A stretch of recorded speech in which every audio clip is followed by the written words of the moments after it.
बैठो।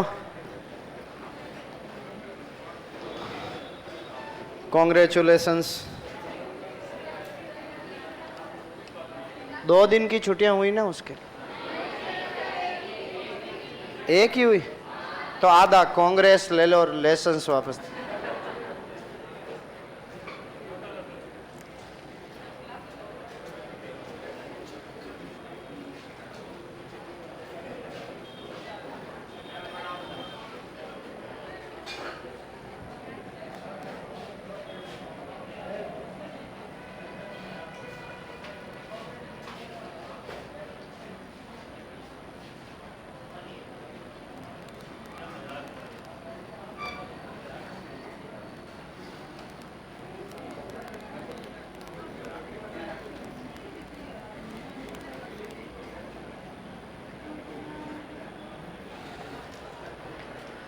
हेडिंग डालिए, चौहान वंश, सॉरी जालौर के चौहान पढ़ने थे ना, कल कुछ पढ़ाया था आपको इस बारे में?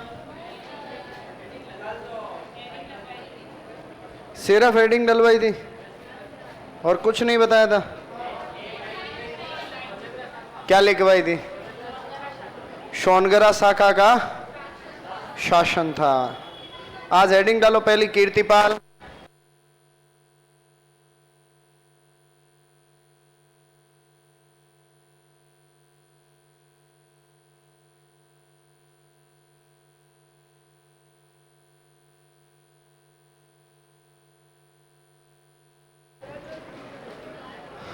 पहला राजा पढ़ेंगे आज, जिसका नाम है कीर्तिपाल। किसके बारे में?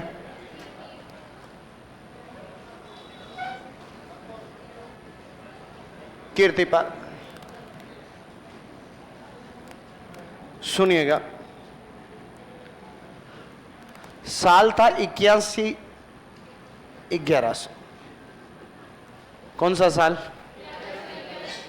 एक राजा था कुंतपाल परमार। क्या नाम था? कुंतपाल परमार। उस कुंतपाल परमार को हराया और जालौर में चौहान वंश की क्या कर दी थी इन्होंने? स्थापना।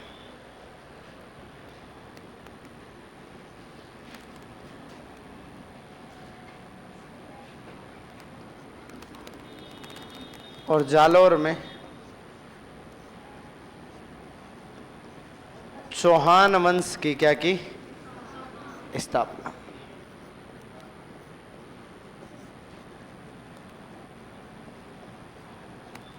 एक इतिहासकार हुआ मूणोत नेणसी। क्या नाम है? वो नेणसी कहता है कि कीतु एक महान राजा। क्या कहता है वो? कि कीर्तिपाल एक बहुत बड़ा राजा हुआ था, कीतु एक महान राजा। कौन कहता है? मूणोत। फिर एक अभिलेख था सुंदा पर्वत का अभिलेख। कौन से पर्वत का?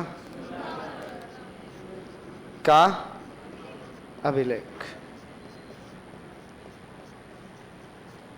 सुंदा पर्वत के अभिलेख में इनको कहा गया राजेश्वर।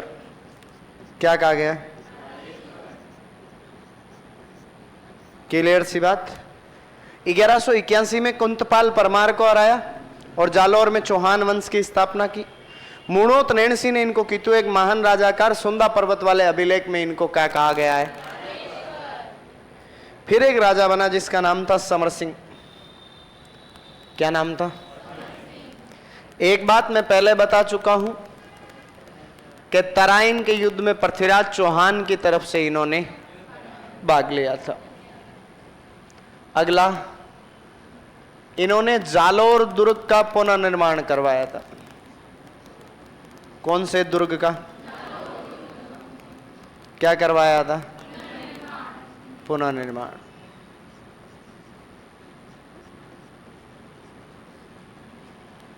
इनकी एक बेटी थी जिसका नाम था लीला देवी।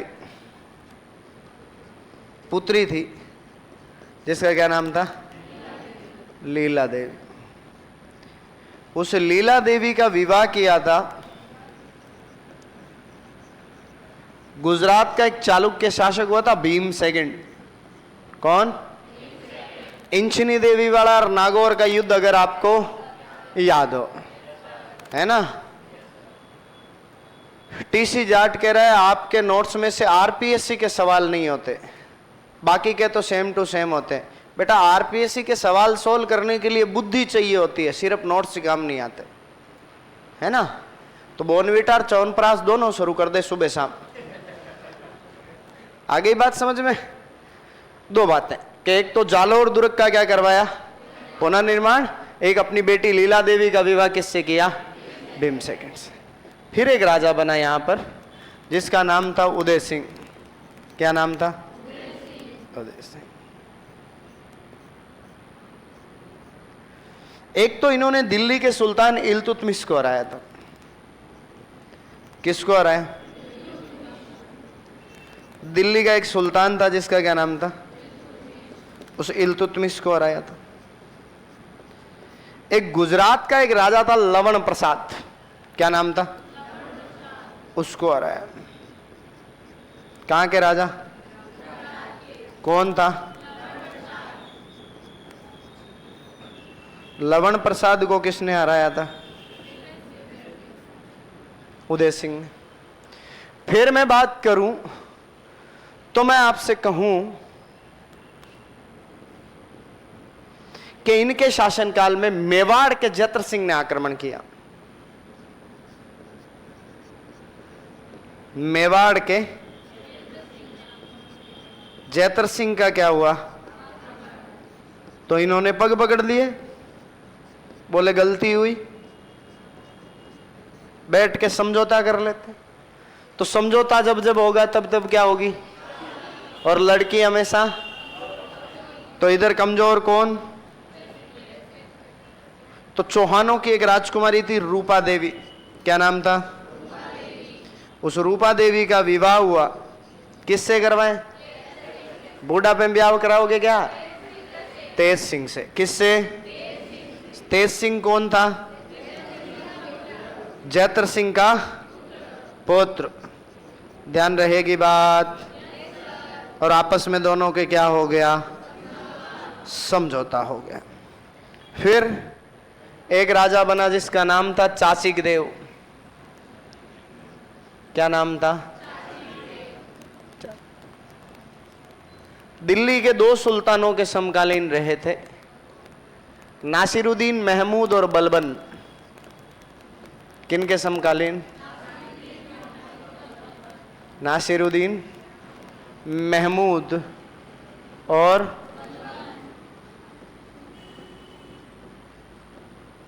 बलबन के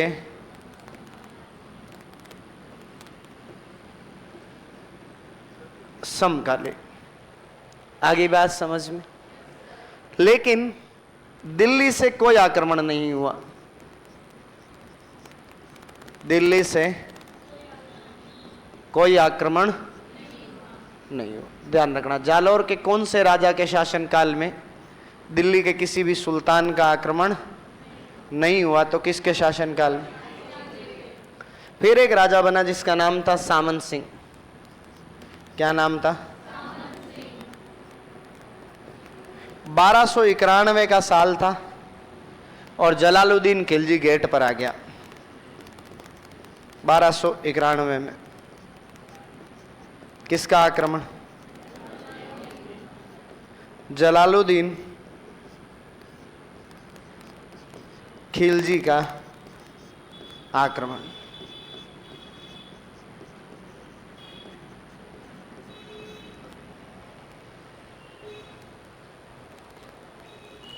वो कहाँ गए भैया जो कल कह रहे थे नोट्स में 91 लिखा है? जब रणथंबोर पर 2 हमले बताए थे 1290 और 92 में, तो एक भैया थे उन्होंने कहा 91 लिखा। कहाँ गए? चले गए? इसका इतनी तो उम्र ही नहीं थी उसकी। अच्छा, आया नहीं। जलालुद्दीन खिलजी का एक ही अभियान है, वो दिल्ली से रवाना हुआ। कहां से? वहां से निकल के पहुंचा 1290 में रणथंबोर। कहां पहुंचा? वहां से निकल के पहुंचा 1291 में मारवाड़, वहां से निकल के पहुंचा 1291 में जालोर, वहां से निकल के पहुंचा 1292 में वापस रणथंभौर, और फिर वहां से कहां चला गया? आगे बात समझ में? एक आदमी दिल्ली से रवाना हुआ, रणथंभौर, मारवाड़, जालोर, वापस रणथंभौर, फिर दिल्ली चला गया। तो मुझे बताओ तुम, जलालुद्दीन खिलजी के पास हेलीकॉप्टर था क्या? तो 1291 में वो वहां भी अटैक कर रहा है, 1291 में जालोर भी पहुंच गया, वहां से वापस निकल के 92 में उधर भी पहुंच गया। हवाई जहाज थोड़ी था, है? तो ध्यान रखना, 1290 और 92 प्रैक्टिकली पॉसिबल बात होती है ना भाई? सीधी बात है, रणथंभौर से यहाँ आके मारवाड़ में युद्ध लड़के जालोर पर हमला करके जब वापस जाएगा तो कम से कम 1 साल का टाइम तो लगेगा, पैदल सेना लेकर। बस हो गई खिचड़ी ठीक तुम्हारे दिमाग की। अब आ जाओ इधर वापस, किसका आक्रमण हुआ? जलालुद्दीन खिलजी का। तो एक आदमी था सारंगदेव बघेल, उसने इनकी सहायता की थी। किसने? गुजरात का था। कहाँ का? बघेल बेसिकली सोलंकी होते हैं। कौन होते हैं? नरेंद्र मोदी से पहले गुजरात के एक सीएम थे जिनको मोदी जी अपना राजनीतिक गुरु मानते हैं। हमेशा मैं उनका नाम भूल जाता हूं जब भी मुझे बताना होता है ना? तो ध्यान रखना, वो भी बघेल थे, उनका भी सरनेम बघेल था। तो इस सारंगदेव बघेल ने सहायता की सामंत सिंह की। किसने सहायता की? किस सहायता से? जलालुद्दीन खिलजी को सांचौर से वापस लौटा दिया। सांचौर से तो बड़े बड़े वापस लौट जाते हैं, जलालुद्दीन खिलजी क्या औकात थी? तो इनको सांचौर से, क्लियर? नोट करो,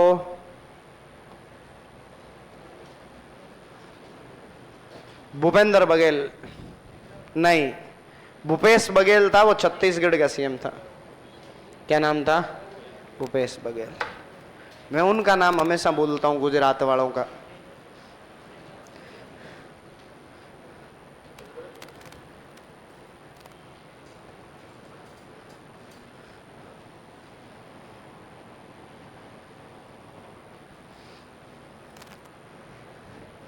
उमस हो गई हैं, बहुत हो गई।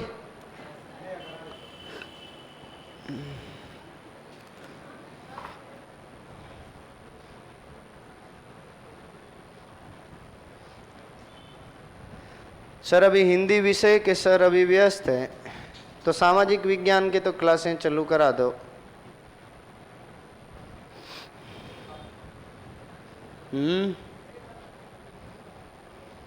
क्या पता मैंने कॉन्ग्रेचुलेशंस तुमको क्यों कहा।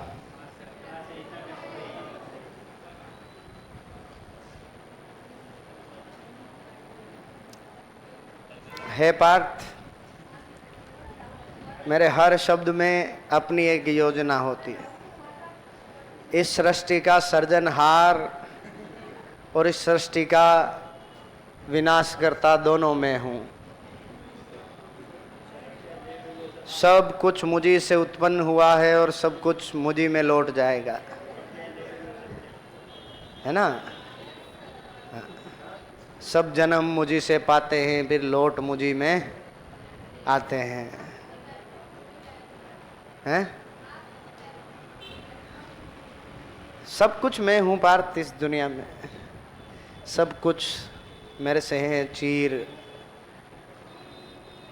निर्जीव, सचिव, जल, अचर, है ना? हैं? क्या ले आए? उससे क्या होगा?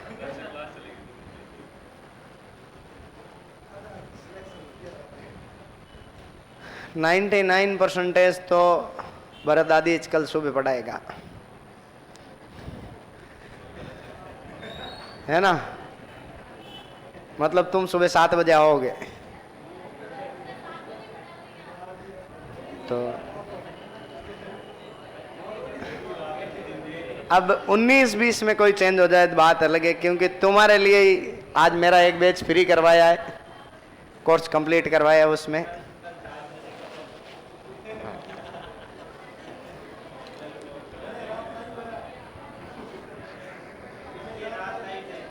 क्या? हाँ, कल नेट को ना तो यार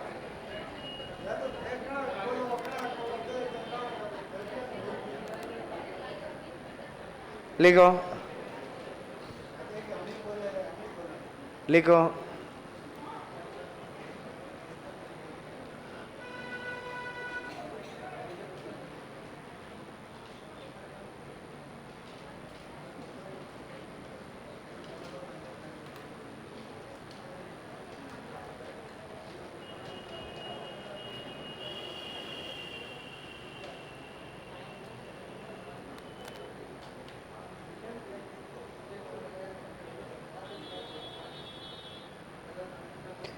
आप अपने सिलेबस कितने दिन का बचा है? परसों के बाद मैंने सोच लिया था कि जितने घंटे में सिलेबस होगा उससे 20 घंटे एक्स्ट्रा लूंगा, है ना?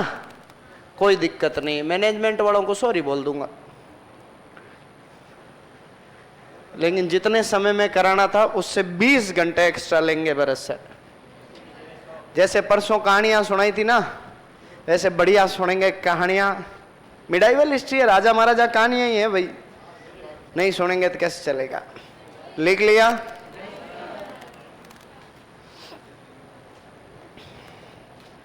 और किसी का पेट दुख रहा है तो कह देना, 20 घंटे और एक्स्ट्रा ले लूंगा भले।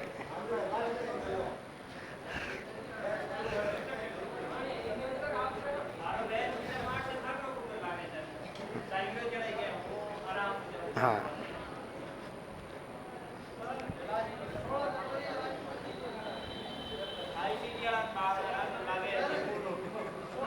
आईसीटी वालों को तुम्हारे लक्षण नहीं पता थे ना, हम लोगों को पता चल गए ना। हाँ,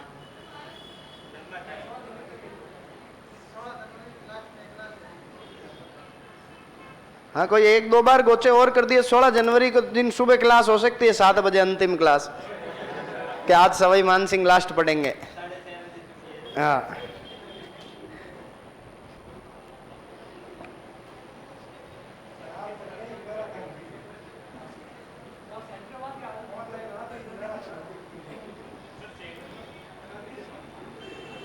बस में बिठा के सबको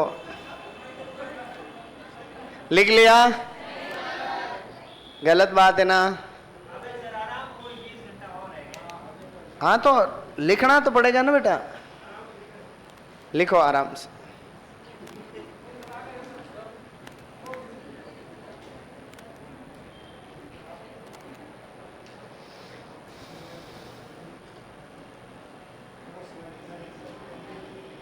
कर दूं स्लाइड चेंज? लिख भाई, जल्दी लिख।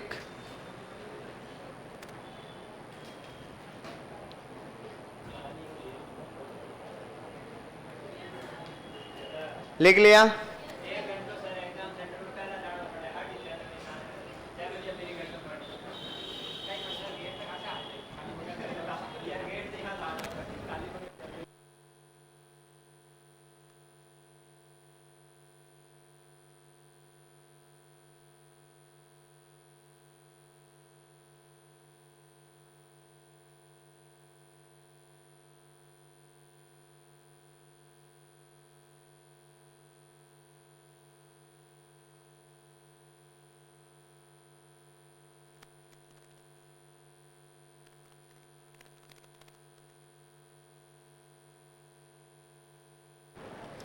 निर्मा कह रही है सर आराम आराम से कोर्स करवाना। बिल्कुल आराम से बेटा, चिंता ही नहीं करनी। तुम जैसे सुहासनियों की आंगली दुख जाए, मेरे को पाप नहीं लगे नोट्स लिखा लिखा के, थोर में हाथ उगे मेरा। हाँ, हैं? शंकर सिंह बघेल आया कमेंट, क्या नाम था? शंकर सिंह बघेल।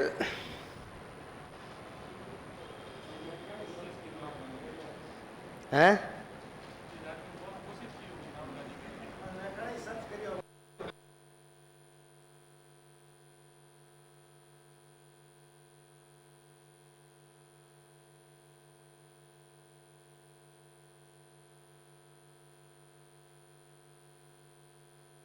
किस प्रतिहार शासक ने अपनी राजधानी मंडोर से मेड़ता बदली? बेटा मैं तो उस समय पैदा ही नहीं हुआ था, मुझे क्या पता। नागभट्ट।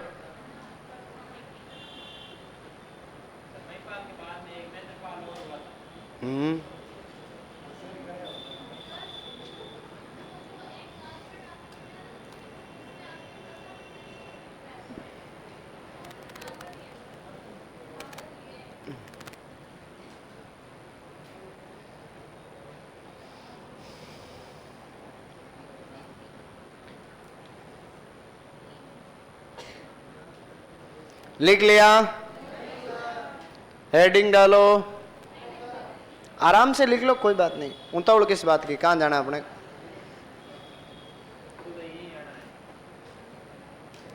लिख लिया?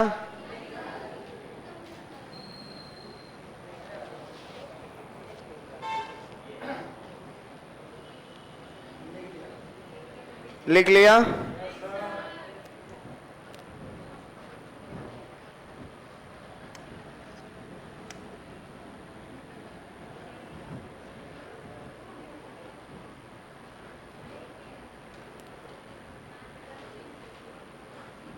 एक बच्चे ने कमेंट किया, शंकर तेरा दोस्त लग रहा है क्या बेटा? इज्जत देना सीखो, तभी इज्जत मिलेगी। लिख लिया? हेडिंग डालो, कानड़ देव।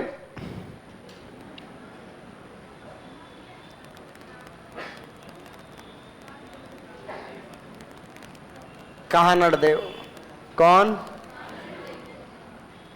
1299 में राजा बने थे और 1311 तक इन्होंने शासन किया था। लेकिन एक इतिहासकार था फरिश्ता, वो कहता है साहब नहीं, 1305 से 1311। किसके अनुसार? फरिश्ता के अनुसार।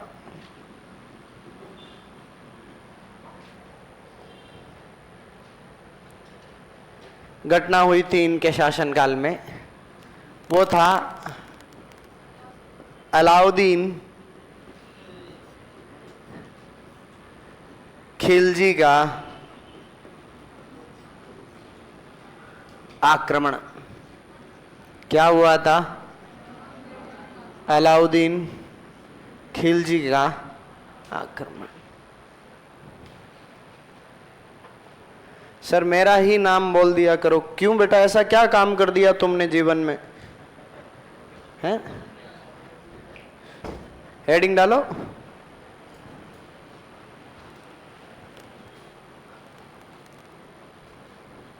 सर मैंने तो पहली बार क्लास ली हूं, कुछ समझ में नहीं आ रहा। तो बेटा अब कहीं समझ में आवे, अब की कौन?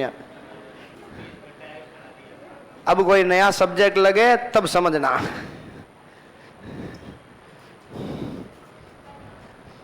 आगे आप? बढ़िया। अब आपकी भींत तो किसी और ने पकड़ ली।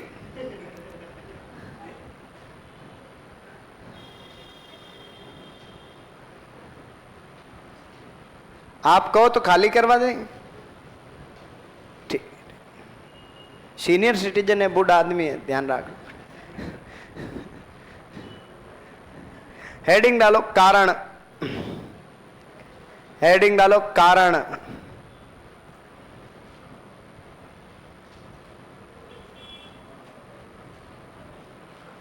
आज तो ऐसा लग रहा है जैसे 5 गुना स्लो में देख रहे हैं। बेटा फास्ट बोलते हैं ना तो बच्चों को अक्सर समझ में नहीं आते, है ना? तो फिर थोड़ा धीरे धीरे बोलने से सबको इजी गोइंग समझ में आता है। 1-2 बच्चे कमेंट कर रहे थे कि सर आप बहुत तेज बोलते हो, तो मैंने कहा नहीं, अब बहुत धीरे बोलेंगे अपन। लिखो बेटा, साम्राज्यवादी महत्वाकांक्षा। पहला कारण लिखो, साम्राज्यवादी महत्वाकांक्षा।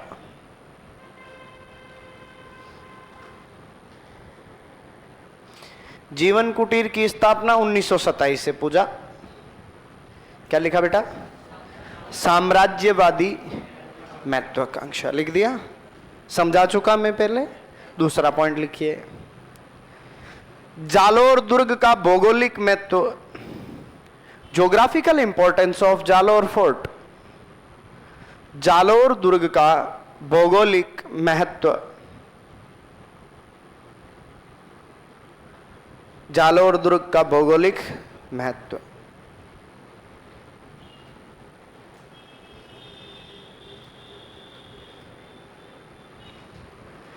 तीसरा पॉइंट लिखो। 1299 में अलाउद्दीन खिलजी के गुजरात अभियान के समय अलाउद्दीन खिलजी के गुजरात अभियान के समय, वापस बोल रहा हूं, 1299 में अलाउद्दीन खिलजी के गुजरात अभियान के समय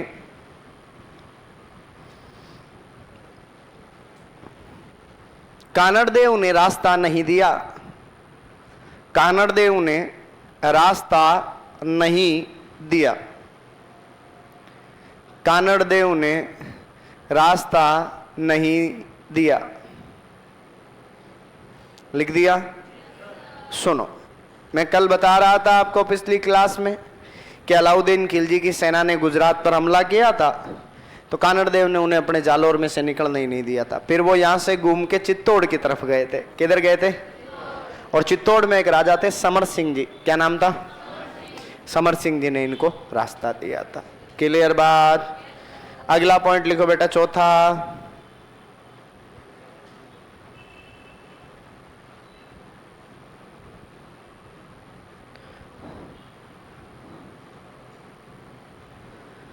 इतिहासकार फरिश्ता के अनुसार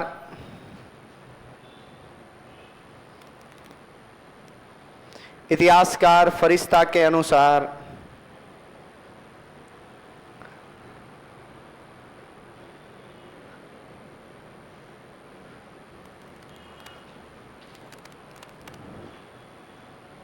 खिलजी के सेनापति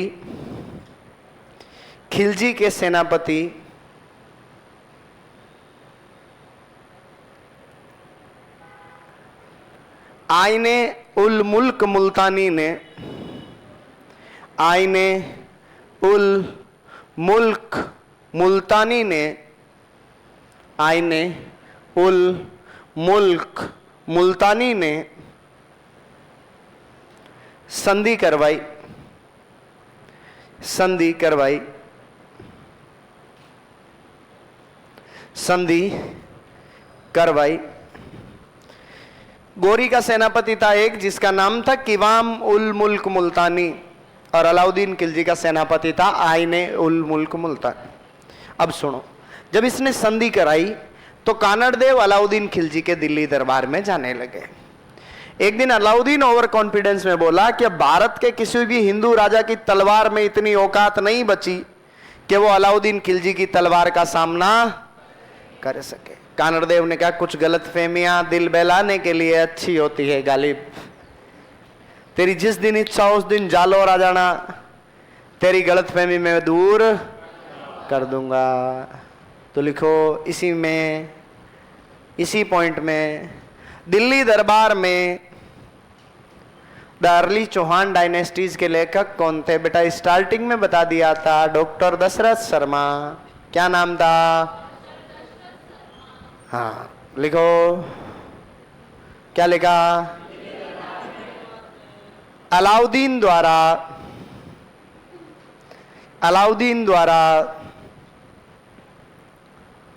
हिंदू राजाओं को दी गई चुनौती, हिंदू राजाओं को दी गई चुनौती कानड़देव ने स्वीकार कर ली। कानड़देव ने स्वीकार कर ली। कानड़देव ने स्वीकार कर ली।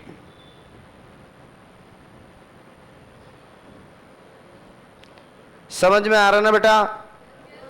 ठीक है, अगला पॉइंट लिखो, चौथा पॉइंट। पांचवा है, लिखो लिखो। गुजरात अभियान से लौटते समय, गुजरात अभियान से लौटते समय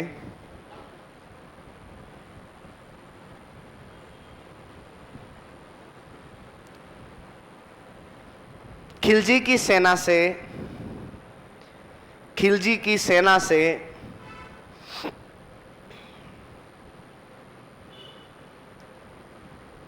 कानड़देव के सेनापति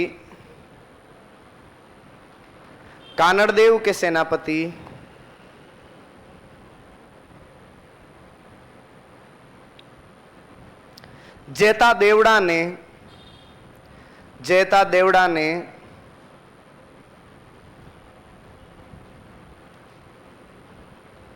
धन लूट लिया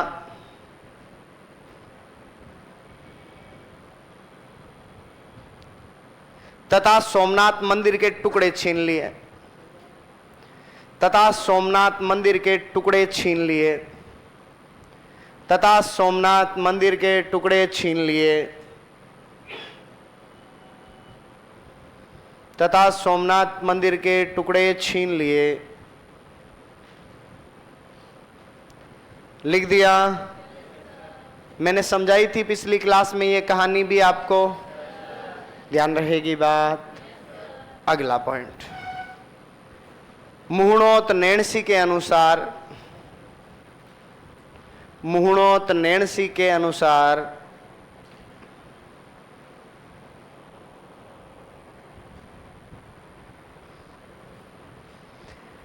अलाउद्दीन खिलजी की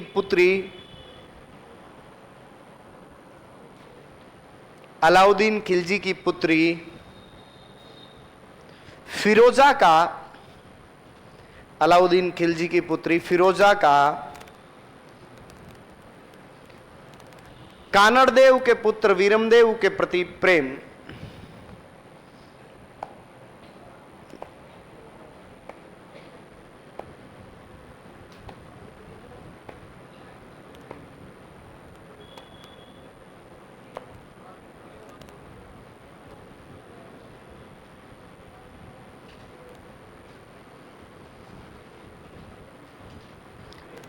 सुनो। नैणसी कहता है कि जब वीरमदेव कानड़देव का बेटा था, उससे अलाउद्दीन की बेटी फिरोजा प्रेम करती थी। कहानी क्या है? तो जब कानड़देव और अलाउद्दीन के मध्य संधि हुई तो कानड़देव दिल्ली दरबार में जाता था। वीरमदेव बहुत स्मार्ट था। जब भगवान बहुत खुश होता है तब जीवन में कुछ लोगों को बड़ी नजाकत से बनाता है ना। और उसमें एक व्यक्ति था जिसका नाम था वीरमदेव सोनगरा। पर वो कहते हैं ना जी कि दुनिया में कोई भी चीज पूरी नहीं होती, कुछ न कुछ कमी तो भगवान रखता ही है। तो वीरमदेव के बेचारे के मेरी तरह दाढ़ी पूरी नहीं आती थी। अब उधर उसकी स्मार्टनेस के चर्चे दिल्ली कि थू वीरमदेव से फूट रहा आदमी नहीं देखा। और देखो, आदमी दिन में ऐसी बात करता है तो रात को लुगाई के पास जब अपने घर गया तो वहां लुगाई टाबरों के सामने बात की, लुगाइयों में चर्चा होने लगी। अब महिलाएं भी सोचे यार कभी वीरमदेव दिख जाए। दूसरी तो छोड़ो, अलाउद्दीन खिलजी के हरम में उसकी बेग में उससे पूछे कि सुनते हो जी, तो वीरमदेव सही में इतना फूट रहा है? अलाउद्दीन ने यूं खारा कर दिया। उन्होंने, मैं नहीं कह रही जी, लोग बात कर रही थी, मैं तो पूछ रही हूं आपसे। अलाउद्दीन को समझ में तो आ गया कि मामला अपना ही खतरे में है।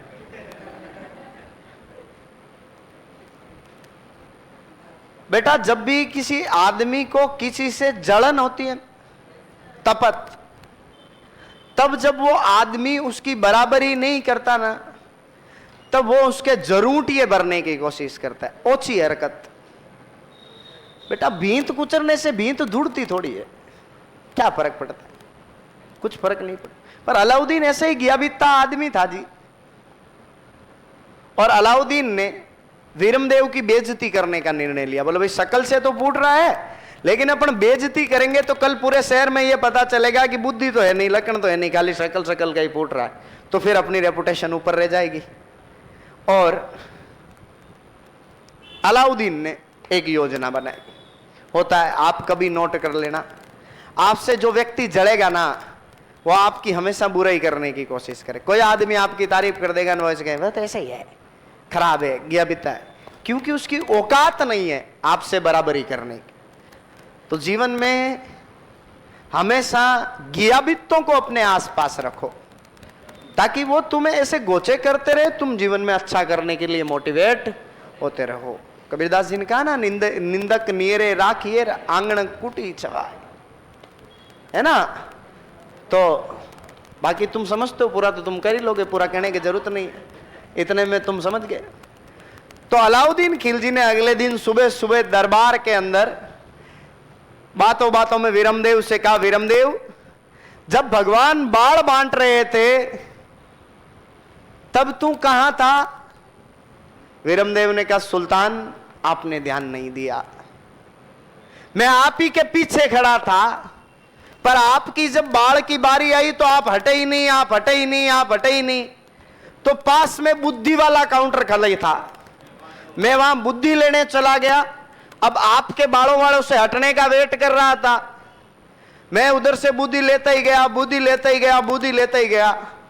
तो जिस प्रकार आपने सारे बाण खत्म कर दिए, ठीक उसी प्रकार मैंने सारी बुद्धि खत्म कर दी। जिस प्रकार आपके पास सिर्फ ही बाढ़ है, बुद्धि है ही नहीं, ठीक उसी प्रकार मेरे पास बुद्धि बुद्धि है, बाढ़ थोड़े कम है। इसको कहते हैं बेटा सूते शेर को छेड़ना। अलाउद्दीन को यह नहीं पता था कि लड़का जितना खूबसूरत है उतना हाजिर जवाब भी है। इतने दिन तो वो लड़का फूट रहा था, अब वो लड़का इंटेलिजेंट भी है, ये भी चर्चाएं हो रही है। अगले दिन अलाउद्दीन सुबह सुबह उठा और अलाउद्दीन की एक बेगम ने कहा, मेरी जान, आज लुगाइयां बातें कर रही थी, कल आपकी इज्जत उतार दी उसने। अलाउद्दीन ने कहा, यार बात हरम तक पहुंच गई तो दरबार में तो धूड़ हो जाएगी आज। अलाउद्दीन ने कहा, 3 दिन की छुट्टी है। अपने राजस्थान में जो लोकल गांवों के बच्चे हैं, जो मेरी तरह ग्रामीण फैमिली से बिलोंग करते हैं, हम लोगों को खुले में, चौक में, चूंतरी पे, टांके पे, होदी के पास नाना ठीक लगता है। नावड़ी में दम घुटता है साहब। ये शहर के कई घरों में छोटे छोटे गुसलखाने देखता हूं, वहां जाके यूं 2 डब्बे माथे डोलो, यूं लगता है बाढ़ आ गई। और उन बाथरूमों में नहा के बाहर निकलते हैं, उससे ज्यादा पसीने से तरबतर हो जाते हैं। तो वीरमदेव सुबह सुबह सोचा, यार रोज इन गुसलखानों में स्नान करते हैं, आज अपन पीछे महलों के पीछे यमुना जी बहती है, दरबार जाना नहीं है तो यमुना जी के किनारे चलते हैं, वहीं पर अपनी थोड़ी बहुत कसरत कर आएंगे और वहीं पर बढ़िया ताजा हवा में रहेंगे और वहीं से स्नान करके 10-1 बजे तक वापस आ जाएंगे। तो सुबह सुबह 6-1 बजे वीरमदेव गया, कसरत की, पसीने से तरबतर होया हुआ था, तो यमुना जी बह रही थी, ठंडा पानी था, वीरमदेव ने स्नान कर लिया। मेरे राजस्थान की खूबसूरती है कि हमारे राजस्थान का पुरुष कभी भी किसी महिला से अपने कपड़े नहीं धुलवाता है। यह आजकल के गियाबित्ती जनरेशन है साहब, जिसमें मैं भी हूं। चलो मेरे पास या आपके फादर वाले जनरेशन के पास इस बात का जवाब है कि हम लोगों के पास काम है। मैं सुबह 6 बजे घर से निकलता हूं, 7 को 9:30 बजे शाम को घर पहुंचता हूं, तो चलो मेरे पास तो जेन्युइन रीजन है। बाकी आप अपने दादाजी के उम्र के लोगों को घर में देख लो, वो जब नहाएंगे तो अपने धोतिया या कुर्ता खुद धो के खुद सुखाएंगे, किसी को हाथ नहीं लगाने देते। वीरमदेव नहाया, अपने कपड़े धो लिए, तो वो गीली धोती तो वापस लपेट ली और जो कुर्ता था वो कंधे पे डाल लिया।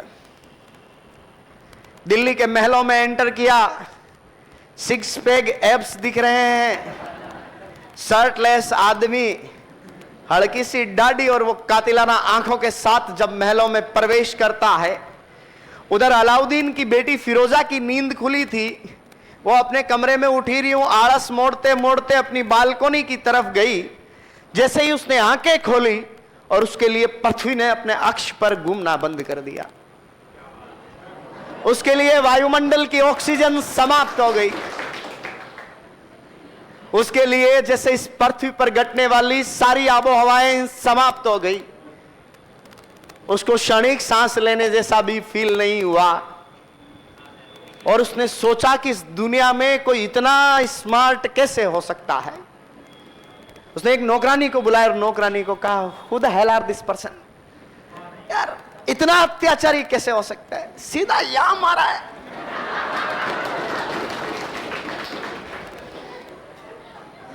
उस नौकरानी ने कहा कि ये वही है जिसको तू 10 दिन से रिक्वेस्ट भेज रही है। उसने कहा ये वीरमदेव है। बोला हाँ, सच बता। हाँ सच। बोला यार इसकी क्या गलती है, बेचारे लुगाइयों को तो ऐसे ही दोष दे रहे हैं, इतना फूट रहा हो, किसका दिल नहीं फिसले। हाथों हाथ दौड़ के पापा के रूम में गिर जाके कहा, पापा गुड मॉर्निंग। अलाउद्दीन ने कहा आज दरबार नहीं जाना। बोला धूड़ बाड़ी, तुम्हारे दरबार के तुड़ी लगे, खड़े हो।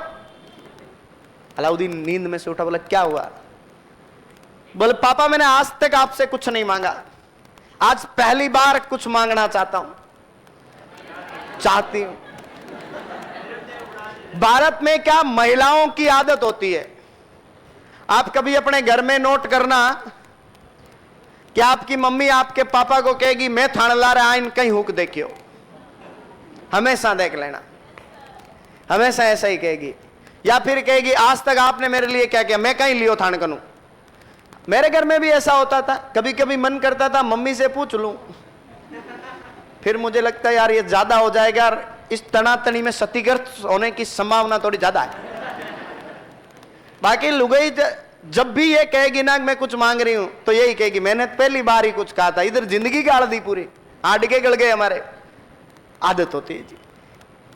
पर अलाउद्दीन ने कहा मांगो ना बेटा, आपको कभी मना, क्योंकि एक पिता अपनी पुत्री से जितना प्रेम कर सकता है उतना पुरुष अपने जीवन में किसी और महिला से कभी नहीं कर सकता। उसने कहा कि पापा मुझे वीरमदेव से शादी करनी है। उसने कहा दिमाग खराब है, वीरमदेव एक हिंदू है, हम एक मुसलमान हैं, और वो आदमी जिससे मेरे से बिल्कुल नहीं बनती उससे क्यों शादी करनी। उसने कहा पापा शादी तो उसी से करनी है। अलाउद्दीन ने उसको समझाया कि बेटा मुस्लिम राजा अपने बेटियों की शादियां नहीं करते हैं। जिन्होंने कभी हिस्ट्री पढ़ी आपने कभी नहीं सुना होगा अकबर का दामाद, जहांगीर का दामाद, शाहजहां का दामाद ने, मुस्लिम राजा अपनी बेटियों को हमेशा कमारा ही रखते थे। भाई चलो तूने शादी करने का निर्णय ले लिया, कोई बात नहीं, किसी अच्छे मुस्लिम लड़के या मुस्लिम शहजादे को या मुस्लिम नवाब को देख ले, शादी कर देंगे। उसने कहा पापा शादी करनी वीरमदेव से। उसने कहा बेटा वो काफिर है, हम मुसलमान हैं, किसी काफिर से विवाह कैसे कर सकते हैं। उसने कहा पापा दिल आ जाए गदी पे तो परी क्या चीज है, बात पसंद की होती है, खूबसूरती देखने वालों की आंखों में होती है, वरना तो कोई कितना भी फूट रहा हो कई डोली घोड़ों को बुंडा ही दिखता है ना। वो मारवाड़ी में कहावत होती है बेटा गधे को घी हजम नहीं होता है ना, तो वही वाली सी बात।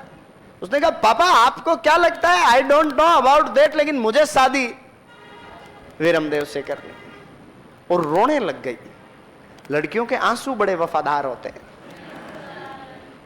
पता चल जाए ना डांट पड़ने वाली उससे पहले तो है ले डर गए, रो गई वो। और एक अपनी बेटी के आंसू देख के जो पिता विवश नहीं हो सकता वो पिता नहीं हो सकता। अलाउद्दीन ने कहा ठीक है बेटा तू रो मत, मैं बात करूंगा। अलाउद्दीन ने वीरमदेव और कानड़देव दोनों को बुलाया और कानड़देव को कहा कानड़देव जी मैं इस दोस्ती को रिश्तेदारी में बदलना चाहता हूं, मैं चाहता हूं कि आपका वीरमदेव मेरे घर का दामाद बने। वीरमदेव ने कहा थोबड़ा देखा है अपना। कानड़देव ने कहा रुक बेटा, यहां दादागिरी नहीं करनी है, दिल्ली है, 100 ग्राम हाथी नहीं बैठेगी सारों के घर में, नहीं तो मैं बात करूं। और कानड़देव ने कहा साहब रिश्ता बराबरी वालों में किया जाता है, हमारे जालोर में तो पीने को पानी नहीं, खाने को दाना नहीं, सूखा मरुस्थल है, हमसे रिश्ता जोड़ के क्या मतलब। उन्होंने कहा आप अच्छे आदमी हो और ऐसा रिश्ता मुझे कहां मिलेगा। काफी समझाया पर नहीं माना अलाउद्दीन। तो कानड़देव ने कहा साहब बात वो नहीं है, बात यह है कि मेरे तो कल आप ब्याह मान दो तो बींदनी चढ़ाने का गहना ही नहीं, मैं तो घर में बिनाई करने टीपरी घी नहीं है, घी पाने की रस्म के लिए। तो अलाउद्दीन ने कहा आपको जितना धन चाहिए अंदर से ले जाओ, ठीक। गया, जितनी अपनी गाड़ियों में भर सकता था उतना धन भर के आगे। जालोर दुर्ग की बढ़िया मरम्मत कराई।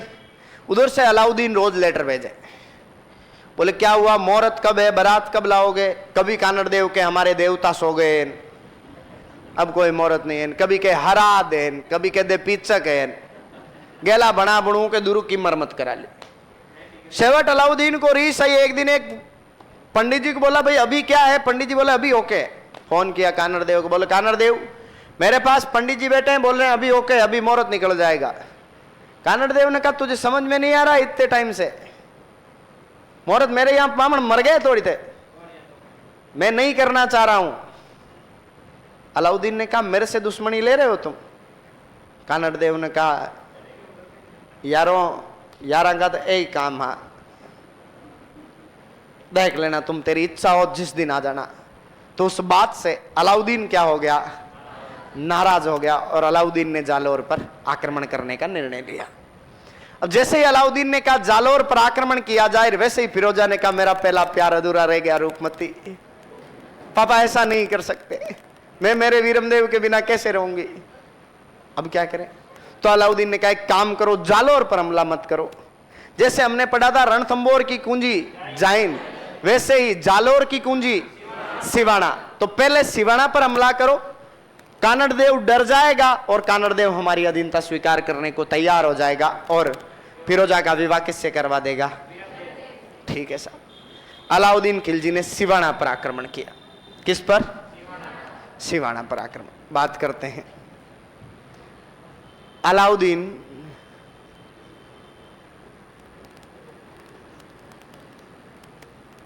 खिलजी का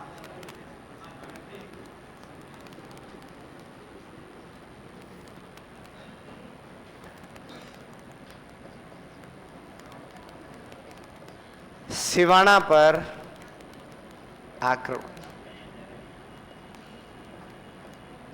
1308 में। कौन से साल में?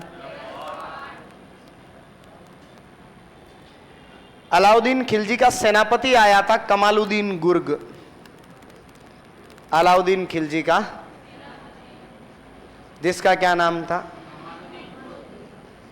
कमालुद्दीन गुर्ग। क्या नाम था? कमालुद्दीन गुर्ग। किसी ने सिवाना का दुर्ग देखा हो तो वो जानता होगा कि सिवाना के दुर्ग में एक तरफ प्रवेश करने का रास्ता है और तीनों तरफ खड़ी चढ़ाई है। एक तो स्लोप वाली चढ़ाई होती है, चढ़ सकते, खड़ी चढ़ाई कभी पहाड़ की चढ़ी नहीं जाती। तो अब सिवाना के दुर्ग में प्रवेश कैसे करें? अलाउद्दीन खिलजी को हमेशा कोई न कोई विश्वासघाती मिला और इस बार हमारे यहां पर सिवाना में विश्वासघात करने वाला एक बायल जाति का सैनिक था। कौन सी जाति का? जिसकी जाति थी भायल। खूब सारे मास्टर हैं, पीएचडीयां 2-2 बार किए हुए, वो कहते हैं बायला सैनिक। बायला क्या होता है? बायल एक जाति होती है। कोई है क्या जालोर साइड का? वहां पर बायल कास्ट के लोग होते हैं। Do you know about that? होते ना, बायल जाति होती है उस बेल्ट में। हाँ, एमएलए साहब है लो, बायल जाति होती है। तो बायल जाति का एक सैनिक था, उसने क्या कर दिया? विश्वास। अभी क्या है कि कोचिंगों में पढ़े हुए गाइडे रटे हुए बन जाते हैं मास्टर, प्रैक्टिकल ग्राउंड तो वो जानते हैं नहीं, तो कहते हैं बाइला। वही का बाइला। बाइला हमारे मारवाड़ी दोस्त को कहते हैं, है ना? बीकानेर साइड का है क्या कोई बच्चा? बाइला दोस्त को बोलते हैं। बीकानेर साइड में हमारी शुद्ध मारवाड़ी का वर्ड है बाइला, तो दोस्त को बोलते हैं, ओ मार बाइलो है। हाँ, बाइली यानी लड़की, फीमेल फ्रेंड। अब मारी तो बाइली वे, कौन मारे तो बाइलो वे, तारे बाइली वे। तो बायल एक जाति होती है, बायल जाति का सैनिक था, उसने विश्वासघात किया। सिवाना दुर्ग के अंदर एक तालाब था, भांडेड़ाव तालाब, कल्चर में पढ़ा होगा। उस भांडेड़ाव तालाब के अंदर गाय का रक्त मिला दिया। सिवाना वो तपता मरुस्थल, 50 डिग्री का टेम्परेचर, भाई साहब, बिना पानी के अंदर कैसे जिया जाए। तो सिवाना दुर्ग के दरवाजे खोले गए और सिवाना का पहला साका हुआ। कौन सा शाखा? सिवाना का प्रथम शाखा 1308 में। कौन से साल में? कल्चर में 1310 भी पढ़ा सकते हैं, ठीक है, कोई बात नहीं, ध्यान रख लेना, है ना। एनसीईआरटी कल्चर वाली किताब में 1310 भी लिखती है, तो ध्यान रखना। सिवाना का प्रथम शाखा। शाखे में 2 टर्म होती है। एक टर्म ऑलवेज परफॉर्म्ड बाई, एक term always performed by males. तो यहां पर जोहर करती है मेणा दे। कौन? यहां पर केसरिया करते हैं कानड़ देव के 2 भतीजे। एक का नाम था सांतल देव और एक का नाम था सोमदेव। किताबें कई जगह शीतल देव नाम भी लिखती है, ध्यान रखना। हमारे यहां शीतल लड़कियों के नाम होते हैं, हमारे यहां शीतल लड़का नहीं होता, लड़का बड़बड़ता ही होता है ना, शीतल कभी नहीं होता। तो सातल देव और सोमदेव 2 भतीजे थे, किसके? कानड़ देव। कहते हैं सातल देव तो इतना कद काठी का मजबूत था कि जब मर गया था तो तुर्क सेना के सैनिक यूं हाथ लगाने से घबरा रहे थे। यूं दूर दूर से बालों से टच कर करके देखा सही में मरा कि नहीं मरा। यूं लगा पास गए ना तो एकाधे को तो बुकिए में मसल के मार देगा, खड़ा नहीं हो पाया तो भी। इतना ताकतवर था सातल देव सोनगरा। लेकिन यहां पर दोनों मारे गए, है ना। और इन्होंने सिवाना का नाम बदलकर खैराबाद कर दिया। क्या कर दिया? सिवाना का नाम क्या कर दिया? सिवाना का नाम खैराबाद कर दिया। क्या कर दिया? क्लियर बात? नोट करो सिवाना वाला आक्रमण।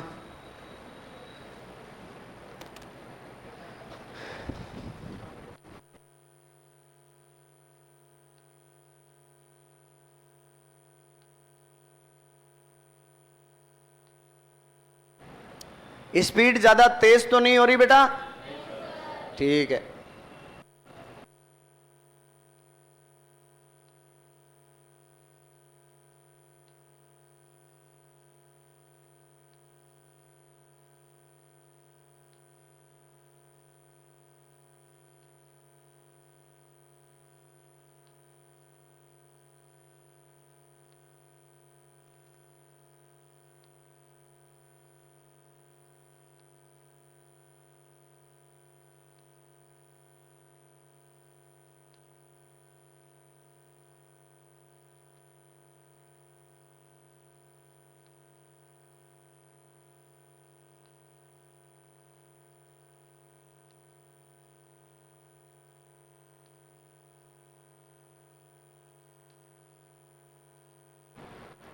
आज शेर घायल है मतलब?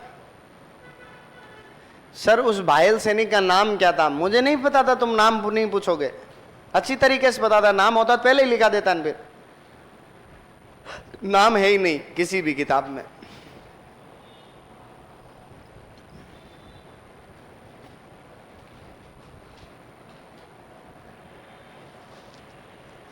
धीरे पढ़ा रहा हूं बेटा, धीरे पढ़ने से ज्यादा समझ में आता है। सही कह रहा हूं मैं? हाँ। फिर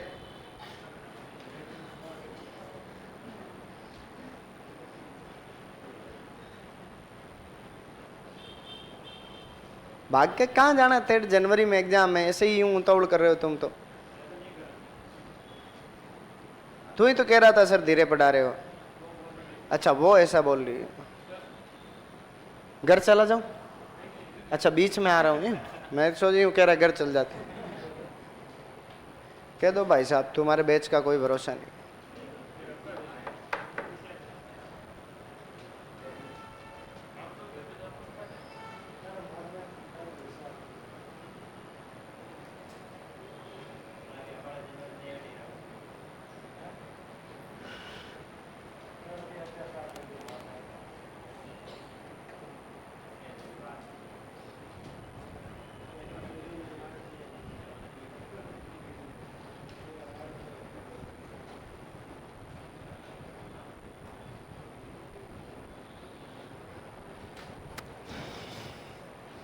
सीकर किसान आंदोलन में उल्लेखनीय महिला नेता कौन थी?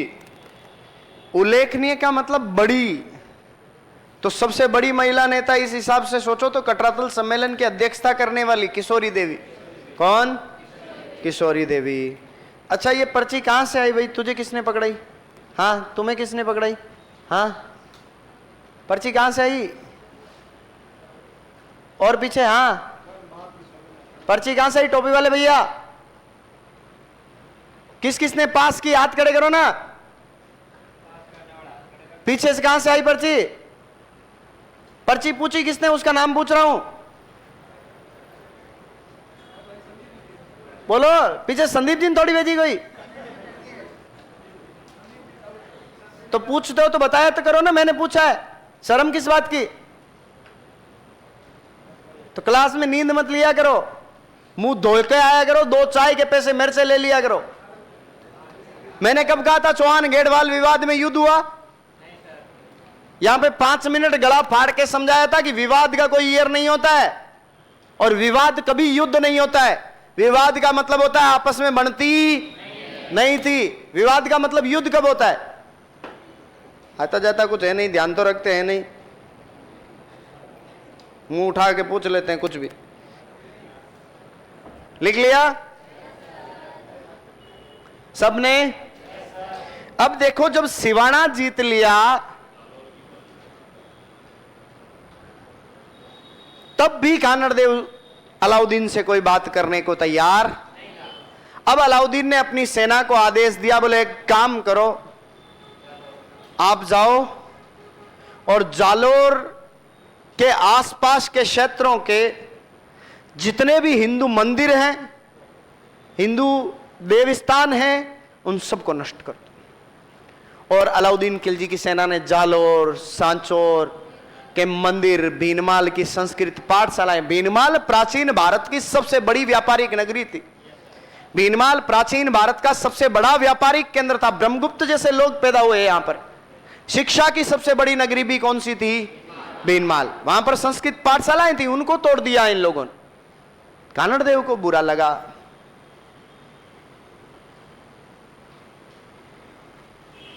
अब बात करें तो कानड़देव ने अपने आसपास के राजाओं को इकट्ठा किया और खिलजी की उस सेना का पीछा किया जो मंदिर तोड़ रही थी।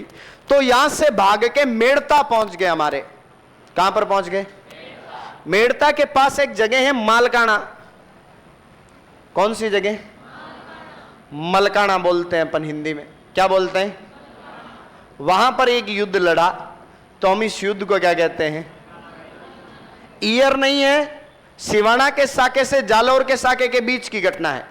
ईयर नहीं पता है। 1308 से 1311 के बीच कहीं हुआ है। कौन कौन लड़ा? तो कानड़देव और सामने अलाउद्दीन खिलजी का एक सेनापति, जिसका क्या नाम था? शम्स खां। क्या नाम था? और अपने कानड़देव ने शम्स खां को गिरफ्तार कर लिया। क्या कर लिया? और इस युद्ध में कानड़देव की क्या हो गई थी? यह अलाउद्दीन खिलजी के ईगो पर आ गई बात कि यार कोई मेरे सेनापति को बंदी कैसे बना सकता है। और अलाउद्दीन खिलजी ने कहा मैं अटैक करूंगा। फिरोजा ने कहा पापा एक बार प्लीज मेरे को बात करने दो, क्या पता वो मेरी आंखों में अपने प्रति वो प्रेम देख पाए, क्या पता एक बार वो मेरे कहने से मान जाए। I want to propose him. Viramdev ने कहा तुझे तो सुबलते रेगिस्तान में नहीं भेजू। फिरोजा की मां नहीं थी तो फिरोजा को जिस महिला ने पाल पोस के बड़ा किया उस महिला का नाम था गुलविहिस्त। क्या नाम था? और ये गुलविहिस्त फिरोजा की धाई मां थी। क्या थी? Poster mother. गुलविहिस्त को मिलने भेजा। गुलविहिस्त आई, कानड़देव को समझाया, कानड़देव नहीं माना। जब ज्यादा ही गले पड़ी तो कानड़देव ने कहा साहब मेरा लड़का हां भरेगा तो ब्याह हो जाएगा, नहीं भरेगा तो नहीं होगा। तो गुलविहिस्त गई वीरमदेव के पास, वीरमदेव को समझाया, डराया, धमकाया। तो वीरमदेव ने जवाब दिया कि मामो लाजे भाटियान कुल लाजे चौहान, कि मामो लाजे भाटियान कुल लाजे चौहान, जे मैं परणु तुर्कणी न उल्टो उगे बाण। कि मामो लाजे भाटिया, कि मेरे ननिहाल का कुल भाटी लज्जित हो जाएगा। कुल लाजे चौहान, कि मेरा कुल चौहान लज्जित हो जाएगा। जे मैं परणु तुर्कणी, कि अगर मैं किसी मुस्लिम लड़की से शादी करता हूं, उल्टो उगे बाण, कि जो बाण यानी सूर्य उल्टा उगना शुरू कर देगा, यानी अभी पूरब से उग रहा है, वो किससे शुरू हो जाएगा? तो जाके कह दे तेरी फिरोजा को, काल मरती आज मर, है ना, कोई दिक्कत नहीं है, भले ही रोवे मरे, वीडियो भेजे स्नैप भेजे, कोई फर्क नहीं पड़ता, नस आज काट, मैं तो उससे कोई विवाह। और गुलविस्त ने जाके कहा साहब वो तो नहीं मानेगा और वो तो युद्ध करने को तैयार है। अलाउद्दीन खिलजी खुद आया और इन्होंने जालोर पर क्या कर दिया? आक्रमण। पहले मलकाना का युद्ध लिखो, फिर जालोर वाला आक्रमण पढ़ेंगे।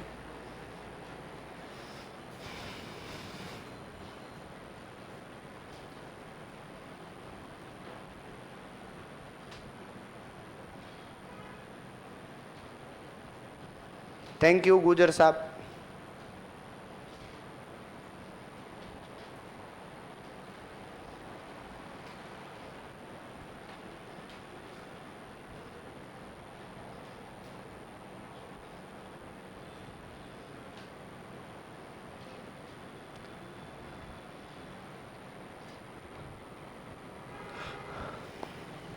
लक्ष्मण सिंह नाडोल वागपति राज प्रथम का पुत्र था, द्वितीय का। जितना मैंने पढ़ाया उतना ही पढ़ ले ज्ञानी राम, सेकंड मैंने पढ़ाया नहीं, पहला पढ़ाया उसका बेटा लिखा है तो उसी का है।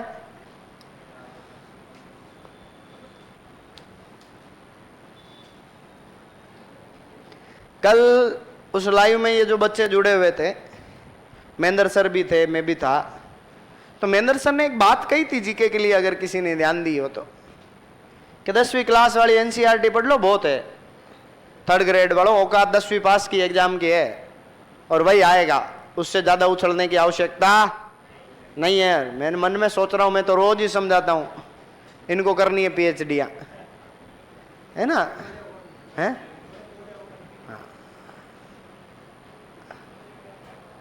लिख लिया युद्ध, लिखो फिरोजा की धाई मां डैश करके लिखो गुलवेहिस्त, फिरोजा की धाई मां डैश करके लिखो गुलवेहिस्त। मलकाना का मैंने अभी बताया ना, नागौर जिले में मेड़ता सिटी के पास में।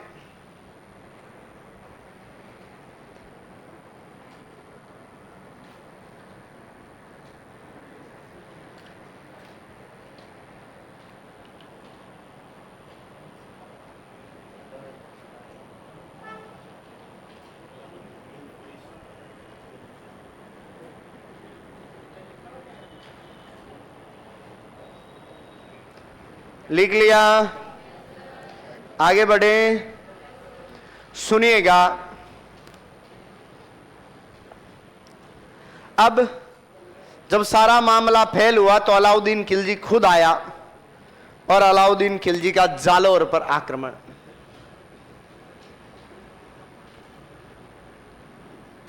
अलाउद्दीन खिलजी का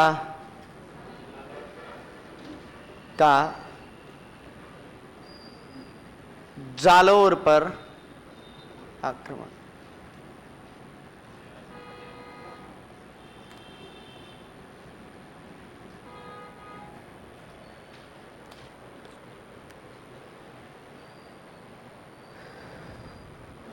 जालोर का दुर्ग वो दुर्ग है जिसके बारे में हसन निजामी ने कहा था कि इस दुर्ग का दरवाजा आज तक कोई भी बाहरी आक्रमणकारी नहीं खोल पाया। कल्चर में आपको बताया होगा सर ने, बहुत मजबूत दुर्ग था अपने आप में। अलाउद्दीन खिलजी आया, काफी दिनों तक बाहर घेरा डाल के बैठा रहा, लेकिन दुर्ग के खुलने के आसार नहीं मिल रहे थे। और अलाउद्दीन खिलजी को एक आदमी मिला, बीका दैया। कौन मिला? अलाउद्दीन खिलजी ने बीका को कहा कि बीका दरवाजा खोलने का तरीका बता दे या दुर्ग के अंदर जाने का रास्ता बता दे। उसने कहा दोनों ही नहीं है, दरवाजा तभी खुलेगा जब अंदर से खोलेंगे, रास्ता वही है जहां दरवाजा है। अरे तो अब अंदर कैसे प्रवेश करेंगे? तू जितने कहेगा उतने पैसे दे देंगे। बीका दैया ने कहा फिर हमारे पास एक तरीका है, हम हमारी राजस्थान की मिट्टी में जहां से दुर्ग की दीवार कमजोर होती है ना, उस हिस्से पर बार बार हाथियों से टक्कर मरवाते हैं, और जहां पे दीवार की नींव कमजोर होती है वो नींव पड़ जाती है। अरे तो दीवार कमजोर होती है, पता कैसे चलता है? तो उसने कहा साहब, जहां की मिट्टी कमजोर होती है वो मिट्टी नरम होती है, पोसरी होती है।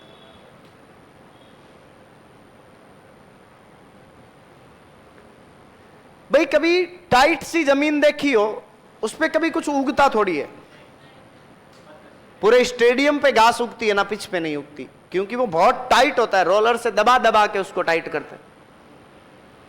मिट्टी उपजाऊ होने के लिए मिट्टी का सॉफ्ट होना जरूरी होता है, और उपजाऊपन सबसे तेज होता है राई का।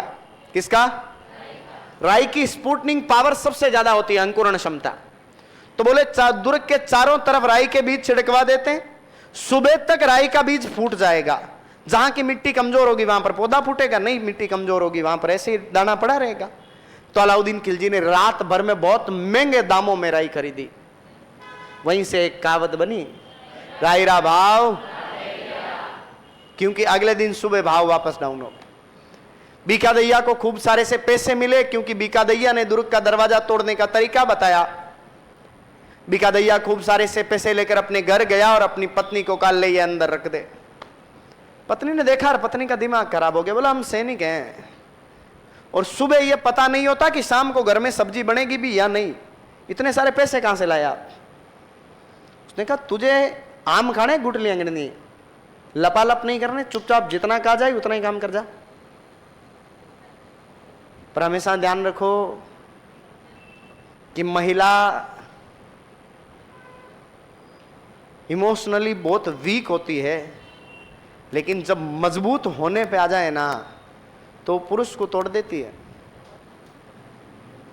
आई ना बात समझ में? महिला को जब फर्क पड़ना बंद हो जाए ना तो किसी का बाप फर्क नहीं पटक सकता। फिर हम छोटी मोटी बात को भूल जाते, इग्नोर कर देते हैं, लेकिन लड़कियां कभी नहीं भूलती। इनकी किसी सहेली ने इनके साथ एक गड़बड़ कर दी हो ना, ये जिंदगी भर उस बात को याद रखती है। महिलाएं जब इमोशनली स्ट्रांग होने पे आए ना तो भले ही तुम उसके सामने अपनी गर्दन काट दो, उसे रत्ती भर फर्क नहीं पड़े। उसे फर्क तब ही पड़ता है जब वो चाहती है, और पुरुष को तो फर्क पड़ता ही नहीं है। वो तो ऐसा ट्रीट करता है कि उसे फर्क पड़ रहा हो। पुरुष का दिखावा होता है फर्क पड़ना, पुरुष को कभी फर्क नहीं पड़ता इमोशनली। महिला को फर्क पड़ता है, लेकिन तब जब वो चाहती। वरना भाई साहब लुगाइयां तो इतनी मजबूत होती है कि 25 साल जिस घर में पली बड़ी होती है उस घर को एक पल में छोड़ देती है और अगले 24 घंटे में अगले घर को अपना कर लेती है। इनसे ज्यादा मजबूती और इमोशनल इंटेलिजेंसी किसी में नहीं होती। मैं कल परसों भी तुम्हें कह रहा था कि लुगाई सब समझती है, वो बोलती नहीं है कि घर का माहौल खराब नहीं हो जाए। उसको अपना घर का माहौल खराब नहीं करना होता है। हम जो बेवकूफ समझते हैं ना वो हमारी गलती है, वो बेवकूफ नहीं है। लखन जानती थी, बीका दैया को बोला कि थके हुए आए हो 2 पेग मार लो, आज मैं सलाद काटती हूं। सलाद काट के दी। बीका दैया अपने पेग ले रहा था, वो एक दातला ले लिया, यूं पैर के अंगूठे में, कभी दादी को देखा ना घर में पैर के अंगूठे से सब्जी काटते हुए, दातले से सब्जी काट रही थी। एक आध पेग गया नहीं, थोड़ी आंखें चढ़ी हुई देखी, उसको लगा यही मौका है। उसने कहा सुनो ना, आप मुझसे प्रेम तो नहीं करते? उसने कहा ऐसे कैसे नहीं करता, बहुत प्रेम करता। फिर बोला मेरी कसम खाओ, मैं कुछ भी मांगूंगी आज मना नहीं करो। बोले प्रॉमिस, तेरी कसम आज तुम कुछ भी मांगेगी तुझे मना।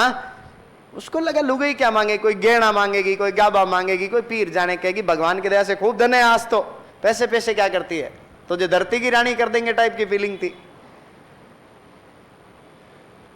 और उसने कहा कि इतने सारे पैसे कहां से लाए?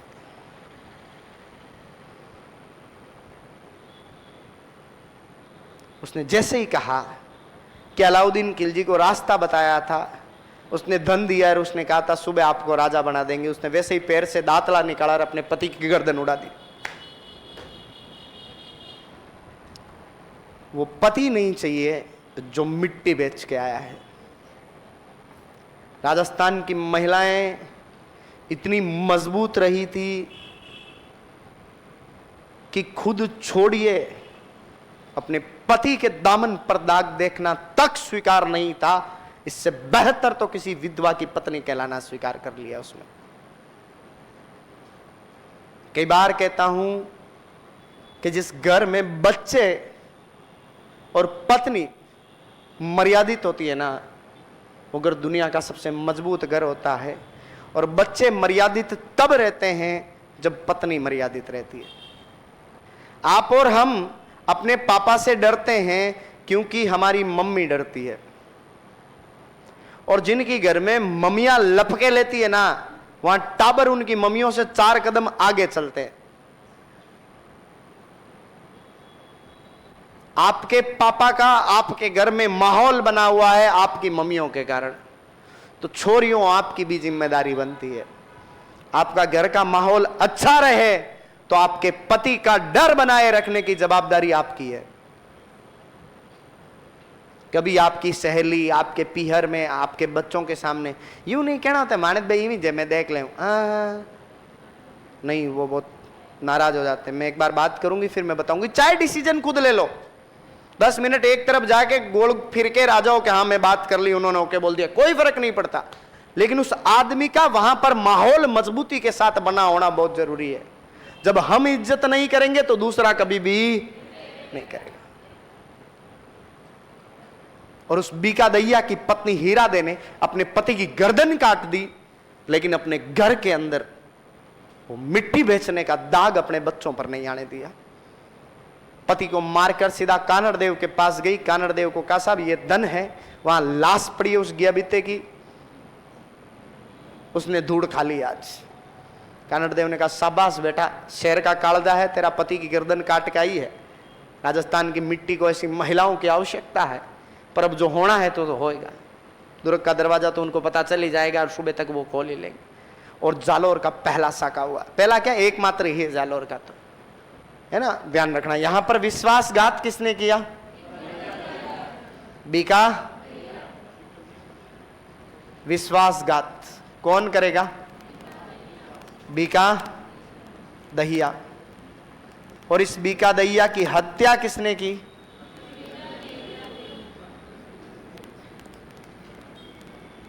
इसकी पत्नी ने, जिसका क्या नाम था? हीरा दे ने इसकी क्या कर दी? हत्या। और क्या हुआ? जालोर का साका। कहां का साका? जालोर का साका। कौन से साल में? 1300।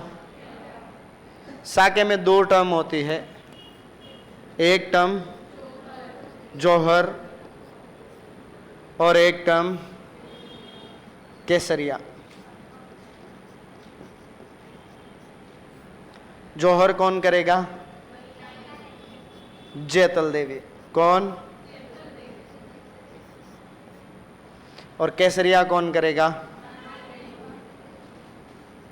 कानड़ देव। और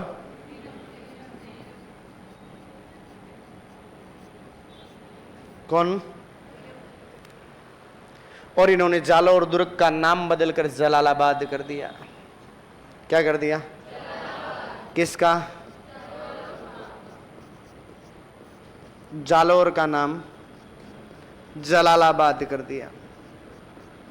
ऐसा कहते हैं बेटा कि फिरोजा ने सेना को कह के भेजा था कि वीरमदेव जिंदा या मुर्दा दिल्ली आना चाहिए। जिंदा मिले तो जिंदा लाना, मर जाए तो लाश लाना। वीरमदेव युद्ध के मैदान में इतनी बहादुरी से लड़ा कि लड़ते समय हाथ कहीं कटा, पैर कहीं कटा, गर्दन कहीं गिरी, धड़ कहीं गिरी। युद्ध का मैदान, खिलजी की सेना ने एक एक एक एक अंग को ढूंढ लिया, पर वीरमदेव की बॉडी नहीं बनी। कभी हाथ नहीं मिले, टांगड़ा नहीं मिले। तो अलाउद्दीन ने अंततः कहा कि गर्दन गर्दन ही ले जाओ, और इस शकल तो पता चलता है। तो गर्दन यहां से दिल्ली लेकर गए, एक थाल पोस्ट के अंदर गर्दन सजाई, और फिरोजा के सामने लेकर गए। जैसे ही फिरोजा वीरमदेव को देखने के लिए पीछे मुड़ी, और ऐसा कहते हैं थाल में वो कटी हुई गर्दन गुम गई। उस आदमी ने मरने के बाद भी फिरोजा की शक्ल नहीं देखी। फिरोजा की आंखों में पानी आ जाता है कि यार इससे ज्यादा प्रेम कोई किसी से कैसे कर सकता है। पंक्ति है कि एक आखिरी मुलाकात तुमसे करनी है, एक आखिरी मुलाकात तुमसे करनी है, तुम्हारी जो यादें हैं वो तुम्हें लौटानी है। एक आखिरी मुलाकात तुमसे करनी है, तुम्हारी जो यादें हैं वो तुम्हें लौटानी है। तुम्हारा हाथ अपने सीने पे रख के, तुम्हारा हाथ अपने सीने पे रख के तुम्हें हमारी धड़कनें सुनानी है। फिरोजा प्रेम करती थी। फिरोजा को बहुत बुरा फील हुआ तो फिरोजा अपने शब्दों में कहती है कि तज तुर्कानी चाल हिंदवाणी हुई हमें, कि तज तुर्कानी चाल हिंदवाणी हुई हमें, मारा बो बोरा बरतार शीस न फेरो सोन करा। कि तज तुर्कानी चाल हिंदवाणी हुई हमें, कि जिस दिन तुमसे प्रेम किया था उस दिन हिंदू हो गई थी, मुस्लिम नहीं रही थी मैं। क्योंकि हिंदू रीति रिवाजों में पत्नी पति की आइडेंटिटी से जानी जाती है। मैंने तो आपको पसंद किया था, आपको पति स्वीकार कर लिया था, तो मैं तो हिंदू हो गई। तज तुर्कानी चाल हिंदवाणी हुई हमें, मारा बो बोरा बरतार, यानी मेरे हर जन्म के पतिदेव। अपने कहते हैं ना अगले भव में मिलेगा, अगले भव में ऐसा होगा, यानी अगला जन्म। वो कह रही है मारा बो बोरा बरतार। हिंदू धर्म में कहते हैं ना 7 जन्म, तो वो कह रही है मारा बो बोरा बरतार, यानी मेरे हर जन्म के पतिदेव। शीश न फेरो सोनगरा, कि अब तो कम से कम मरने के बाद तो अपनी गर्दन मत फेरो। लेकिन ऐसा कहते हैं कि वीरमदेव ने मरने के बाद भी अपनी शक्ल नहीं दिखाई। तो फिरोजा ने कहा मैं सती होंगी, सती होने की व्यवस्था की जाए। सती एक हिंदू रीति रिवाज था, तो पंडितों को बुलाया गया और पंडितों ने कहा सती होने के लिए उस व्यक्ति से आपका विवाह होना आवश्यक होता है, तो सती नहीं हो सकते। तो कहते हैं फिरोजा ने वो गर्दन अपने हाथ में ली और यमुना जी की पानी में उतर गई थी और अपने प्राण त्याग दिए थे। प्रेम कहानी का एक बार फिर दुकांत हुआ। प्रेम पाने का नाम ही नहीं है, प्रेम समर्पण का नाम है। प्रेम उम्मीद का नाम ही नहीं है, प्रेम त्याग का नाम है। जब किसी रिश्ते में ऐसा लगने लगे ना कि सिर्फ मैं ही कर रहा हूं, तब तुम प्रेम नहीं करते। सिर्फ मैं ही कर रहा हूं और करना अच्छा लग रहा है कि सामने वाला फोन नहीं करता मैं कर रहा हूं, मैसेज नहीं करता मैं ही कर रहा हूं, वो भी खुशी फील करवाता है, तब जो है वो प्रेम है। प्रेम में कभी भी 2 नहीं होते, प्रेम में हमेशा एक होता है। चाहे वो एक तरफा हो और चाहे वो 2 तरफा हो। तो जीवन में जहां कहीं 2 होके सोचते हो ना कि उसने नहीं किया और मैं ही करता हूं, तब तो कभी प्रेम हो ही। जब तक इंसान हम नहीं सोच सकता तब तक वो कभी प्रेम नहीं कर सकता। और फिरोजा अपने प्राण त्याग देती है। ये लिखो,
लिख लिया।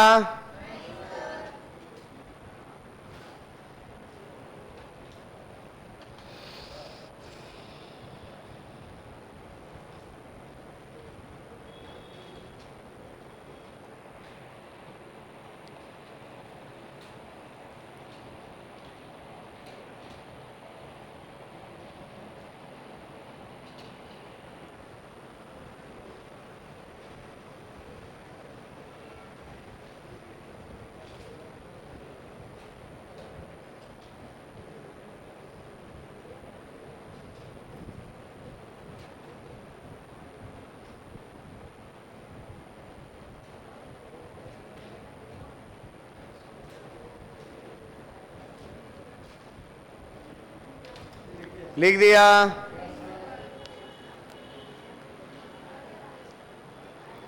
लिखो, अलाउद्दीन खिलजी ने,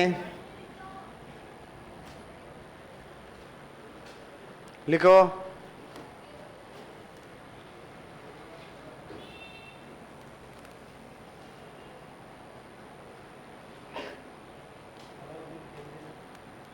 अलाउद्दीन खिलजी ने जालौर दुर्ग में, जालौर दुर्ग में अलाई मस्जिद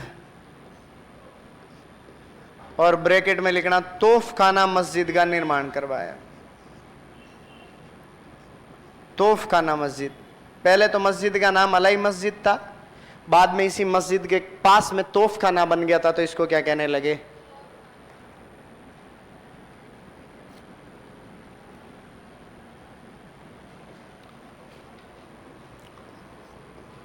एक राइटर था पद्मनाभ, क्या नाम था उसकी? 2 किताबें थी,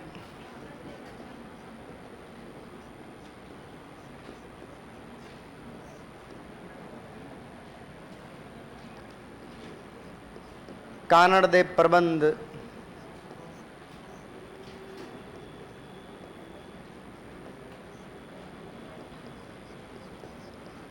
और वीरमदेव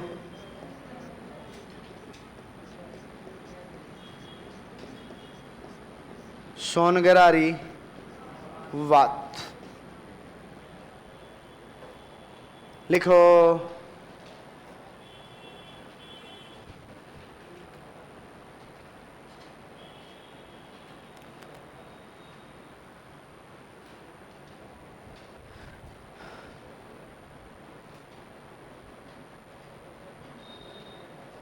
जेतल दे वीरमदेव की मम्मी थी, मैणा दे कौन थी हम नहीं जानते।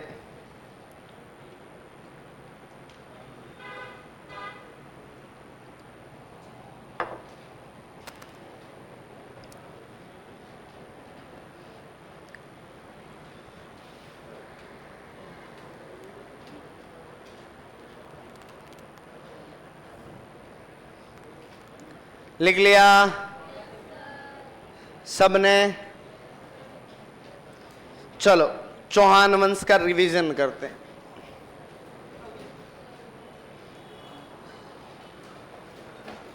हो गया टॉपिक कंप्लीट? हाँ हो गया ना पूरा? मर गए बापड़े, अब क्या बचा?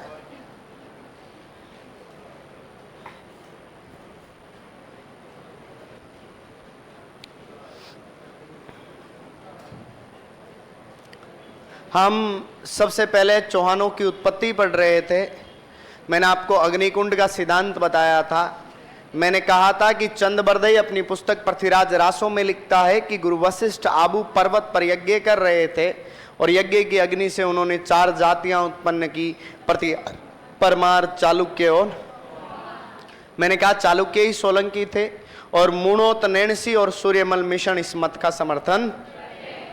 फिर हम आगे बढ़े और हमने दूसरी उत्पत्ति पढ़ी, ब्राह्मणों से उत्पत्ति। तो मैंने कहा कि 1170 का बिजोलिया अभिलेख चौहानों को वत्स गोत्रीय ब्राह्मण कहता है।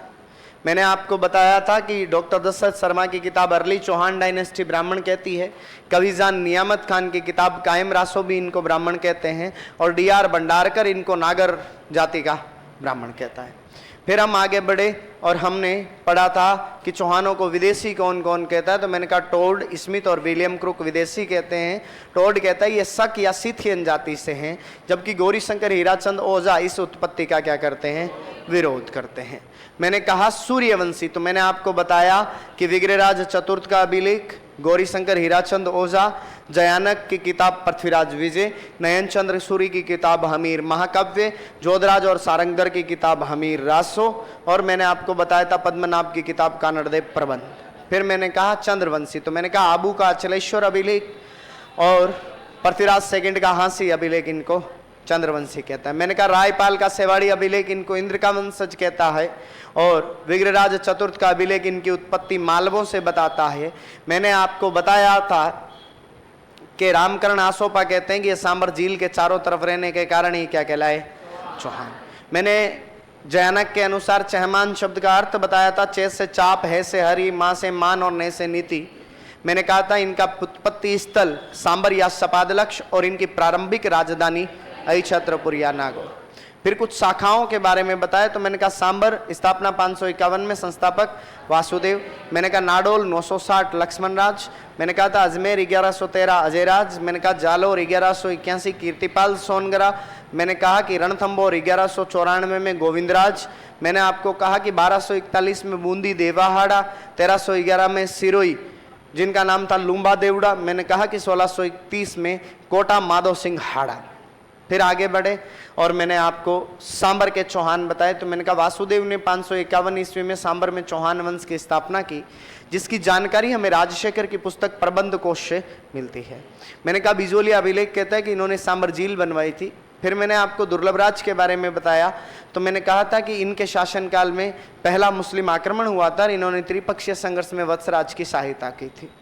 फिर हम आगे बढ़े, हमने गुवक प्रथम के बारे में पढ़ा तो मैंने कहा प्रतिहार शासक नागभट्ट सेकंड का सामंत था, त्रिपक्षीय संघर्ष में उसका साथ दिया था तो उसने अपनी पुत्री जाबाली का विवाह इनसे कर दिया था। फिर मैंने आपको बताया था कि उन्होंने इनको वीर की उपाधि दी थी। पहला स्वतंत्र चौहान शासक था। रेवासा सिक्कर में हर्ष के मंदिर का निर्माण करवाया था तथा एक उपाधि धारण की थी हर्ष राय। मैंने चंदनराज के बारे में बताया था कि इनकी पत्नी रुद्राणी प्रतिदिन 1000 दीपक जलाकर पुष्कर झील के किनारे भगवान शिव की आराधना करती थी और योग क्रिया में निपुण थी। फिर हम आगे बढ़े और हमने वाकपति राज के बारे में पढ़ा। मैंने कहा 108 युद्धों का विजेता था। बड़ा पुत्र सिंहराज राजा बना था, छोटा लक्ष्मण राज नाडोल चला गया था। सिंहराज के बारे में बताया था कि प्रतिहारों का पूर्णतः दमन किया था या चौहानों को पूर्णतः मुक्त करवाया था, एक ही बात है। और दूसरी बात कि उसने रेवासा सिक्कर वाले हर्ष के मंदिर का निर्माण पूरा करवाया था। विग्रहराज सेकंड के बारे में बताया था कि इन्होंने गुजरात के चालुक्य शासक मूलराज प्रथम को हराया था और बड़ोच के अंदर अपनी कुलदेवी आशापुरा माता का मंदिर बनवाया था। मैंने कहा गोविंद तृतीय तो मैंने कहा कि जयानक इनको एक उपाधि देता है वेरी गट और फरिश्ता कहता है कि इन्होंने गजनी के आक्रमणकारियों को मारवाड़ से आगे। मैंने आपको कहा पृथ्वीराज प्रथम के बारे में तो मैंने कहा था पुष्कर में 700 चालुक्यों की हत्या कर दी थी और सांबर का अंतिम चौहान शासक था पृथ्वीराज प्रथम। इन्हीं का सामंत था हट्टड़ मोहिल जिसने रेवासा सिक्कर के अंदर जीर्ण माता का मंदिर बनवाया था। फिर हमने अजमेर पहुंचे और अजयराज के बारे में पढ़ा। मैंने कहा 1105 से 1133 तक शासन किया था। 1113 में अजमेर की स्थापना की थी, वहां पर एक दुर्ग बनवाया था अजयमेरुगढ़ और इतिहासकार गोपीनाथ शर्मा कहते हैं कि ये चौहानों के निर्माण का काल है। अजमेर में टकसाल बनवाई थी, चांदी व तांबे के सिक्के चलाए थे जिन सिक्कों को अजय प्रिय द्रम कहा जाता था और उन सिक्कों पर अपनी रानी सोमलवती का नाम लिखवाया था। और जयानक कहता है कि इन्होंने पृथ्वी की गोद को चांदी की मुद्राओं से भर दिया था। फिर मैंने आपको बताया था कि इन्होंने दिगंबर और श्वेतांबर जैनियों के शास्त्रार्थ की अध्यक्षता की थी, पार्श्वनाथ मंदिर में सोने का कलश भेंट किया था, गर्जन मातंगों को हराया था और अपने अंतिम समय में संन्यास ले लिया था और शासन अपने पुत्र अर्णोराज को सौंप दिया था। 33 से 55 तक अर्णोराज शासन करता है। अर्णोराज ने आना सागर झील बनवाई थी, मालवा के शासक नरवर्मन को हराया था। अर्णोराज पुष्कर में वरा मंदिर बनवाता है। चालुक्यों के साथ लंबी लड़ाइयां लड़ी तो पहले युद्ध में सिद्धराज जयसिंह को हराया और कांचन देवी से विवाह किया। दूसरे युद्ध में फिर हराया तो इस बार देवल देवी से विवाह किया। तीसरे युद्ध में कुमारपाल चालुक्य से हार गए थे तो कुमारपाल चालुक्य ने जालन देवी से विवाह किया। वो यहाँ से लौटते समय पाली, नाडोल और चित्तौड़ पर अधिकार कर लेता है, वहां पर सज्जन को अपना प्रशासक बना देता है। अर्णोराज के बारे में मैंने बताया था कि जैन धर्म की खतरगत शाखा को इन्होंने भूमि दान दिया था। इनकी हत्या इनके बेटे जगदेव ने कर दी थी। जगदेव को चौहानों का पितृहंता कहते हैं। इनके 2 दरबारी विद्वान थे, देवबोध और धर्मघोष। मैंने बताया कि अर्णोराज के बाद जगदेव, जगदेव के बाद विग्रहराज से चतुर्थ, विग्रहराज चतुर्थ के बाद अपरगांगे, अपरगांगे के बाद पृथ्वीराज प्रथम, फिर सोमेश्वर, फिर पृथ्वीराज तृतीय, फिर गोविंदराज, फिर हरिराज यहाँ पर राजा बने। हम आगे बढ़े, हमने विग्रहराज चतुर्थ के बारे में पढ़ा तो मैंने कहा राजा बनते ही सबसे पहले कुमारपाल चालुक्य को हराया और अपने पिता की हार का बदला लिया। साथ ही में पाली, नाडोल और चित्तौड़ को वापस मुक्त करवा दिया था और सज्जन की हत्या कर दी थी। मैंने कहा कि इन्होंने तोमरों को हराकर दिल्ली जीत ली थी, ऐसा बिजोलिया अभिलेख कहता है। तो दशरथ शर्मा कहता है इनका शासन चौहानों का स्वर्ण काल है। 9 अप्रैल 1163 को दिल्ली शिवालिक अभिलेख लगवाया था जो बेसिकली अशोक के टोपरा अभिलेख पर लिखा गया है। फिरोज तुगलक उसे उखाड़ कर दिल्ली ले आया था तो हम उसे दिल्ली शिवालिक अभिलेख कहते हैं। इसमें इनके साम्राज्य की जानकारियां मिलती है और इसमें इनके द्वारा तुर्कों को हराने की जानकारियां मिलती है। एक नाटक लिखा था हरकेली, और इनके एक दरबारी विद्वान थे सोमदेव, जिन्होंने एक नाटक लिखा था ललित विग्रहराज, जिसमें इंद्रपुरी की राजकुमारी देशल देवी और विग्रहराज की प्रेम कहानी है, और इसमें लिखा हुआ है कि इन्होंने गजनी के राजा खुसरो शाह को हराया था। मैंने बताया एक दरबारी विद्वान था नरपति नाले, किताब लिखी थी विशल देव रासो, भाषा थी गोडवाड़ी। मैंने आपको कहा था कि इन्होंने राजमती और विग्रहराज की प्रेम कहानी का वर्णन किया है। मैंने कहा कि इन्होंने सरस्वती कंठाभरण पाठशाला बनवाई, जिसकी दीवारों पर हरकेली नाटक की पंक्तियां लिखी है। मैंने आपको कहा कि उनको तोड़कर कुतुबुद्दीन ऐबक ने 2.5 दिन का झोंपड़ा बना दिया, जहां पर पेर पंजाब शाह का 2.5 दिन का ओर्ष लगता है। फिर मैंने आपको बताया था कि इन्होंने बिशलपुर नगर बसाया था, वहां पर झील बनवाई थी और गोकर्णेश्वर मंदिर बनवाया था। इनको बिशलदेव कहा जाता है, कवि बंधु कहा जाता है। किलहौर ने इनकी तुलना कालिदास व भभूति से करता है। मैंने कहा था इन्होंने एकादशी के दिन पशु हत्या पर रोक लगा दी थी। फिर हम आगे बढ़े और हमने पृथ्वीराज सेकंड के बारे में पढ़ा। मैंने कहा इन्होंने मैनाल के अंदर सुहावेश्वर मंदिर का निर्माण करवाया था, हाँसी में अभिलेख लगवाया था, हाँसी को अपना केंद्र बनाया था और अपने मामा को वहाँ का प्रशासक नियुक्त कर दिया था। दौड़ अभिलेख बताया था, तो मैंने कहा था रूठी रानी मंदिर का अभिलेख है। रूठी रानी का नाम सुहाव देवी है, वो कहता है मैंने अपर गांगे को हराकर शासन प्राप्त किया था। सोमेश्वर के बारे में बताया था कि इन्होंने कुमारपाल चालुक्य की कोंकण विजय के समय कोंकण के राजा मल्लिकार्जुन की हत्या कर दी थी। चेदी के अचलराज कलचुरी की बेटी कर्पूरी देवी से विवाह किया था। खुद और अपने पिता अरुणराज की मूर्तियां लगवाई थी। वैद्यनाथ मंदिर बनवाया था। 5 मंदिर बनवाए थे, जिन्हें 5 कल्प वृक्ष कहा जाता है। बिजोलिया अभिलेख बताया था 1170 का भीलवाड़ा का था। पार्श्वनाथ जैन मंदिर का अभिलेख था। वेलाग भंडारी ने कुंड निर्माण करवाया था, उसकी जानकारी देता है। इस अभिलेख से चौहानों की वंशावली मिलती है। सोमेश्वर द्वारा रेवणा गांव डोली में देने की जानकारी, और सोमेश्वर की एक उपाधि है प्रताप लंकेश्वर। मैंने कहा कुटिला नदी के आसपास के जैन तीर्थों की जानकारी मिलती है। तत्कालिक प्रशासनिक व्यवस्थाओं की जानकारी, एक सबसे बड़ी यूनिट देश और देश का मुखिया राजा, सबसे छोटी यूनिट ग्राम और ग्राम का मुखिया महतर। मैंने कहा नगरों के प्राचीन नामों की जानकारी मिलती है कि सांबर यानी साकंबरी, नाडोल यानी नड्डुल, बिजोली यानी विजयावल्ली, उपरमाल यानी उत्माद्री, श्रीमाल भीनमाल को कहा गया है, नागौर को अहिछत्रपुर कहा गया, दिल्ली को ढिलिका कहा गया है। मैंने कहा कि इस अभिलेख का जो रचयिता था वो था गुणभद्र, उत्कीर्णकर्ता गोविंद था और लेखक केशव था। मैंने कहा एक अन्य अभिलेख मिला जिस पर सिद्ध सेन सूरी की पुस्तक लिखी हुई थी, उत्तम शिखर पुराण। फिर मैंने आपसे बात की तो मैंने पृथ्वीराज के बारे में बताया कि पिता का नाम सोमेश्वर, माता का नाम कर्पूरी देवी, जन्म 1166, अहिल पाटन गुजरात, और इनकी संरक्षिका इनकी माता रही कर्पूरी देवी। इनका प्रधानमंत्री केमास रहा था। इनके मंत्री थे भुवनमल, स्कंद, वामन और सोल्ड। अपने चचेरे भाई नागार्जुन को हराया था। उसने गुड़गांव को केंद्र बनाकर जब विद्रोह किया तो उसके सेनापति को हरा दिया था, जिसका नाम था देवभट्ट। मैंने कहा बंडानको का पूर्णतः दमन किया था। पंजाब के सतलज नदी के क्षेत्र में रहने वाली एक जनजाति थी जिन्होंने दिल्ली के क्षेत्रों में लूटपाट की। 1182 के अंदर महोबा तुमुल का युद्ध लड़ा, जिसमें परमर्दीदेव चंदेल को हराया था। इसके 2 सेनापति थे, आला और उदल। मैंने आपको बताया था कि इसकी जिम्मेदारी, महोबा की जिम्मेदारी पंजुन राय को दे दी गई थी। 1184 में इंचनी देवी के कारण नागौर का युद्ध लड़ा था, जिसमें गुजरात के चालुक्य शासक भीम सेकंड को हराया था और जगदेव प्रतिहार ने दोनों के मध्य समझौता करवाया था। मैंने आपको चौहान गेड़वाल विवाद बताया था, साम्राज्यवादी महत्वाकांक्षा, दिल्ली का उत्तराधिकार संघर्ष। मैंने आपको बताया था चंदेल गेड़वाल गठबंधन, और मैंने बताया था संयोगिता का और पृथ्वीराज का प्रेम। मैंने कहा था सीवी वैद्य, गोपीनाथ शर्मा और दशरथ शर्मा इस कहानी को स्वीकार करते हैं। फिर हम आगे बढ़े और हमने तराइन का प्रथम युद्ध पढ़ा था। तो मैंने कहा था कि 1191 में हुआ था। गौरी ने तबरिंद पर कब्जा कर लिया था। काजी जियाउद्दीन को वहाँ का प्रशासक नियुक्त किया था, तब यह घटना हुई। गोविंदराज तोमर ने गौरी को घायल कर दिया था और काजी जियाउद्दीन को गिरफ्तार कर लिया था। बाद में आर्थिक जुर्माना लगाकर छोड़ दिया था। मैंने तराइन का दूसरा युद्ध बताया था। मैंने पृथ्वीराज की तरफ से 2 लोग बताए थे, समर सिंह और सामंत सिंह। मैंने आपको गौरी की तरफ से 2 लोग बताए थे, किवाम उल मुल्क मुल्तानी और रुकनुद्दीन हमजा। मैंने कहा था गौरी जीत गया था, पृथ्वीराज को सिरसा से गिरफ्तार कर लिया गया था। मैंने कहा था कि एक राइटर है जिनका नाम है हसन निजामी, किताब है ताजुल मासूर, वो कहते हैं अधीनता स्वीकार कर ली थी और बाद में विद्रोह के कारण इनको मार दिया गया था। मैंने आपको कहा कि चंद बरदई शब्दभेदी बाण वाली कहानी सुनाता है।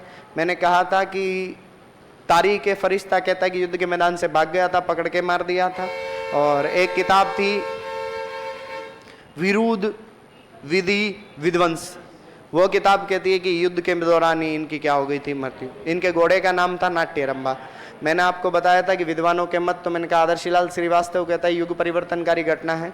स्मिथ कहता है कि न सिर्फ चौहानों का पतन बल्कि बौद्ध धर्म का पतन है, और आरसी मजूमदार कहते हैं न सिर्फ चौहानों का पतन बल्कि हिंदू धर्म का भी पतन है। मैंने आपको कहा था कि इन्होंने अजमेर के अंदर कला एवं संस्कृति का विभाग बनाया था जिसका मंत्री पद्मनाभ था। दिल्ली के अंदर पिथौरागढ़ बनाया था। 2 उपाधियां थी, दल पुंगल और राव पिथौरा। मैंने दरबारी विद्वान बताए थे, चंद बरदई, वास्तविक नाम पृथ्वी भट्ट था। किताब लिखी थी पृथ्वीराज रासो, जिसको पूरा इसके बेटे जेलर ने किया था। पृथ्वीराज विजय जयानक की बताई थी। वागीश्वर जनार्दन, विद्यापति गौड़, आसादर और विश्वरूप जैसे नाम बताए थे। मैंने आपको बताया था गोविंदराज तुर्कों की सहायता से राजा बना तो हरिराज ने उसे हटा दिया था। हरिराज ने छत्र सिंह के नेतृत्व में दिल्ली सेना भेजी थी और कुतुबुद्दीन ऐबक ने जब अटैक किया तो उसने अग्नि स्नान कर लिया था। मैंने गोविंदराज के बारे में बताया था कि 1194 में रणथंभौर में चौहान वंश की स्थापना की थी। गोविंदराज के बाद वालन, वालन के बाद पहलादन, फिर वीर नारायण इल्तुतमिश के खिलाफ लड़ते हुए मारा गया था।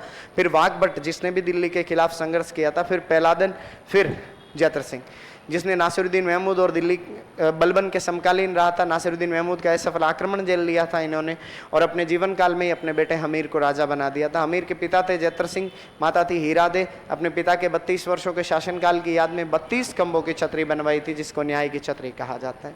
दिग्विजय नीति अपनाई थी। धार के राजा भोज को हराया था। आबू के प्रताप सिंह को हराया था। भीमरस के राजा अर्जुन को हराया था। चित्तौड़ के समर सिंह से टैक्स लिया था। पुष्कर और सांबर जीत लिया था। मांडलगढ़ और काठियावाड़ से कर लिया था। मैंने कहा था कि इन्होंने कोटि यज्ञ का आयोजन करवाया था जिसका पुरोहित विश्वरूप था। मैंने हमीर पर जलालुद्दीन खिलजी के 2 अटैक बताए थे 90 और 92 में। 90 वाले में वो जाइन दुर्ग पर अधिकार कर लेता है। हमीर का सेनापति गुरदास सैनी उन्हें वापस हटा देता है। 92 वाले में जलालुद्दीन कहता है कि मैं इसे 10 दुर्ग अपने एक मुस्लिम सैनिक के बाल के बराबर भी नहीं समझता। फिर मैंने आपको बताया था कि अलाउद्दीन खिलजी ने आक्रमण किया था। साम्राज्यवादी महत्वाकांक्षा, रणथंभौर दुर्ग का भौगोलिक और सामरिक महत्व। मैंने आपको कहा था हमीर की बढ़ती हुई ताकत दिल्ली के लिए खतरा। मैंने कहा था जलालुद्दीन खिलजी की हारों का बदला। और मैंने कहा था मोहम्मद शाह और के हबरू को हमीर ने शरण दे दी थी। मैंने कहा था कि अलाउद्दीन खिलजी ने नुसरत खां, उलूग खां और अल्प खां को भेजा था। इन्होंने जाइन दुर्ग पर कब्जा कर लिया था। जाइन का नाम बदलकर 9 शहर कर दिया था। तो धर्म सिंह और भीम सिंह ने इनको पीछे हटा दिया था। इन्होंने धोखे से भीम सिंह की हत्या कर दी थी। तो हमीर ने धर्म सिंह को हटाकर भोज को नया सेनापति बनाया था। कालांतर में भोज को हटाकर वापस धर्म सिंह को सेनापति बना दिया। मैंने आपको कहा कि उससे पहले भोज अलाउद्दीन खिलजी के पास चला गया था। तो अलाउद्दीन खिलजी ने नुसरत खां और उलूग खां को भेजा। नुसरत खां मारा गया था तो अलाउद्दीन खिलजी खुद आया और रणमल और रतिपाल के विश्वासघात के कारण पहला साका हुआ जिसमें जौहर किया था, रंग देवी ने केशरिया किया था हमीर ने। हमीर की पुत्री देवल दे ने पद्म तालाब में कूदकर अपने प्राण त्याग दिए थे तो इसे राजस्थान का जौहर भी कहते हैं। मैंने कहा कि अमीर खुसरो की 2 किताबें थी, मिफ्ता उल फतुह, खजाइन उल फतुह। मिफ्ता उल फतुह में जलालुद्दीन खिलजी का वर्णन है। खजाइन उल फतुह जिसका एक और नाम है तारीख अलाई, उसमें अलाउद्दीन का वर्णन है। वो कहता है आज कुफ्र का गढ़ इस्लाम का घर हो गया और अलाउद्दीन खिलजी ने जीत के बाद चित्तौड़ दुर्ग की जिम्मेदारी उलूग खां को दे दी थी। मैंने कहा हमीर की पुस्तक श्रृंगारहार, उसके 2 दरबारी विद्वान थे, राघवदेव और विजयादित्य, और राघवदेव हमीर का गुरु था। कुछ किताबें बताई थी, नयन चंद्र सूरी की किताब हमीर महाकाव्य, सारंगधर और जोधराज की हमीर रासो, चंद्रशेखर की हमीर हट, मांडव्यास के हमीरायण और अमृत कैलाश की हमीर बंधन। जालौर का इतिहास बताया था। जालौर में चौहान वंश की सोनगरा शाखा का शासन था। कीर्तिपाल 1181 में कुंतपाल परमार को हराता है और जालौर में चौहान वंश की स्थापना करता है। मुणोत नैण सिंह इनको कितु एक महान राजा कहता है। सुंदा पर्वत वाले अभिलेख में इनको राजेश्वर कहा गया है। समर सिंह कहता है कि समर सिंह ने जालौर दुर्ग का पुनर्निर्माण करवाया था। मैंने आपको बताया था कि समर सिंह ने अपनी पुत्री लीला देवी का विवाह गुजरात के चालुक्य शासक भीम सेकंड के साथ कर लिया था। मैंने उदय सिंह के बारे में आपको बताया था कि उदय सिंह ने इल्तुतमिश को हराया था, गुजरात के लवण प्रसाद को हराया था। जैतर सिंह का आक्रमण हुआ तो रूपा देवी का विवाह तेज सिंह के साथ करके समझौता कर लिया था। चाचिक देव नासिरुद्दीन महमूद और बलबन के समकालीन थे और दिल्ली से कोई आक्रमण नहीं हुआ था। सामंत सिंह के बारे में बताया था कि इन्होंने जलालुद्दीन खिलजी का 1291 में आक्रमण हुआ था। सारंगदेव बघेल की सहायता से उसे वहां से सांचौर से ही वापस लौटा दिया था। मैंने कानड़देव के बारे में बताया था कि अलाउद्दीन खिलजी का अटैक हुआ था। साम्राज्यवादी महत्वाकांक्षा, जालौर दुर्ग का भौगोलिक महत्व, 1299 में रास्ता नहीं देना, वापस लौटते समय खिलजी की सेना से जेता देवड़ा द्वारा लूटपाट करना। फरिश्ता कहता है कि हिंदू राजाओं को दी गई चुनौती स्वीकार कर ली और नैण सिंह कहता है कि फिरोजा और वीरमदेव के प्रति जो प्रेम था उसके कारण हुआ था। मैंने कहा सिवाना पर अटैक किया था, सेनापति कमालुद्दीन गुरुक था, भायल सैनिक ने विश्वासघात कर लिया था। तो 1308 के अंदर जौहर किया था जिसका नाम था मैणा दे, और केसरिया किया था सातल देव और सोमदेव सोनगरा ने। फिर मैं बात करूं तो मैंने आपको कहा था कि एक युद्ध लड़ा, मालकाना का युद्ध, उसमें शम्स खां को गिरफ्तार कर लिया था। तो गुलविस्त ने समझाने की कोशिश की थी लेकिन असफल रही थी। तो मैंने आपको कहा 1311 में बीकादैया के विश्वासघात के कारण जालौर का पहला साका हुआ। बीकादैया की हत्या इसकी पत्नी हीरा दे ने कर दी थी, यहाँ पर जौहर करती है जैतल दे, केसरिया किया था कानड़ देव और वीरम देव ने। फिर मैंने आपको बताया था कि जालौर का नाम बदलकर जलालाबाद कर दिया था, सिवाना का नाम बदलकर खैराबाद कर दिया था। मैंने आपको कहा था अलाउद्दीन खिलजी ने अलाई मस्जिद या तोफखाना मस्जिद का निर्माण करवाया था। और साहित्य बताए थे, एक पद्मनाभ था, उसकी 2 किताबें बताई थी आपको, कानड़ देव प्रबंध और वीरम देव सोनगरारी बात। क्लियर? ठीक, हेडिंग डालो, मेवाड़ का इतिहास। हेडिंग डालो, मेवाड़ का इतिहास। ये 15 मिनट किसी के वेस्ट तो नहीं हुए ना? किसी को ऐसे तो नहीं लगता कोई बात कर ली हो, सिलेबस का ही सुनाया हो? ठीक, हेडिंग डालो, मेवाड़ का इतिहास।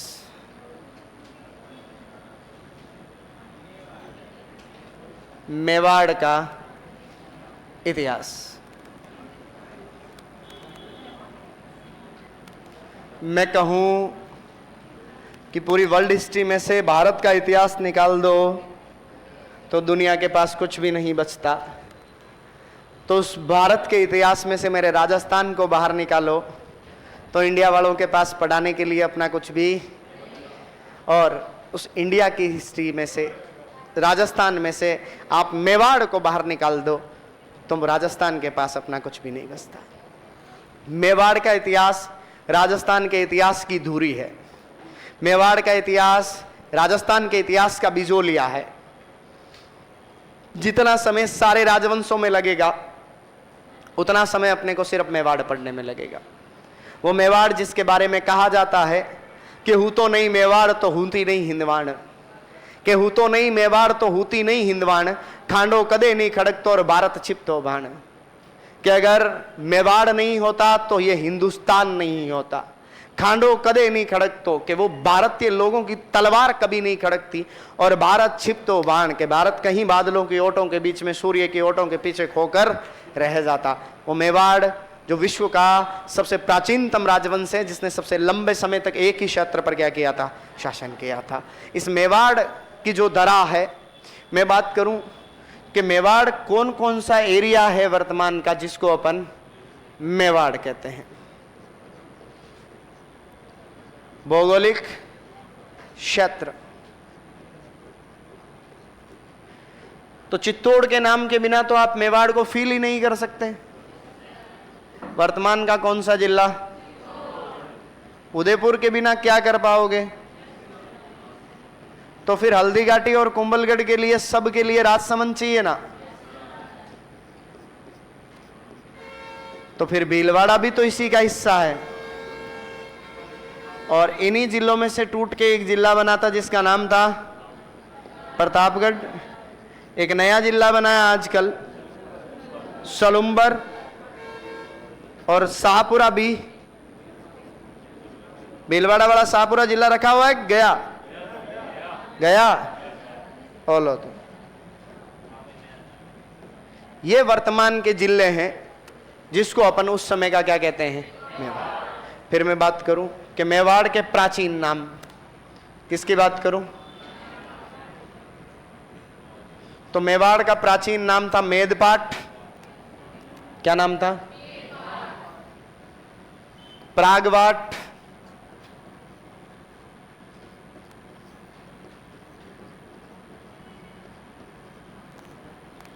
और तीसरा सीवी जनपद। देखो ऐसा कहते हैं कि क्षेत्र में एक जाति रहती थी मेद, उसके कारण ही इस जगह का नाम मेदपाट था। धीरे धीरे में उस मेद को मेव कहने लगे और मेव से धीरे धीरे मेवाड़ बना। प्रागवाट एक पठारी क्षेत्र है। कोई भी पहाड़ जो ऊपर से तीखा नहीं होके चपटा होता है उसको क्या कहते हैं, पठार। क्या कहते हैं, पठार। इंग्लिश में कहते हैं प्लूटो। क्या कहते हैं, प्लूटो। तो प्रागवाट पठारी भूमि है। सीवी जनपद मैंने एंशिएंट पढ़ा दी है तुम्हें, तो मैंने बताया था सीवी जनपद का एरिया, चित्तौड़ के आसपास का क्षेत्र क्या कहलाता था, सीवी जनपद की राजधानी बताई थी माध्यमिक या हम उसे क्या कहते थे, नगरी। क्या कहते थे, नोट करो।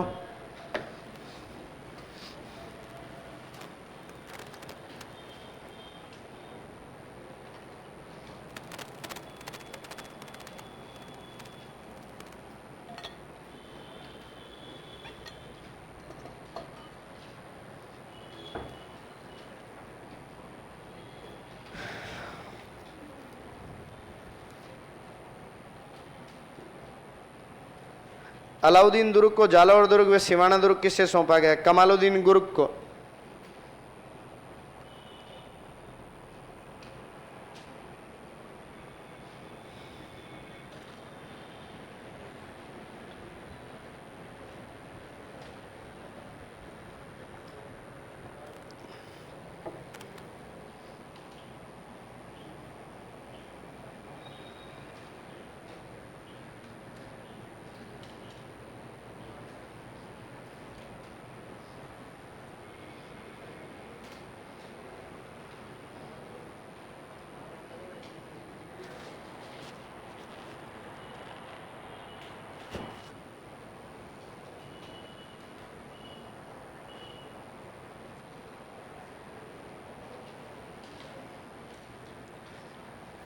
लिख लिया?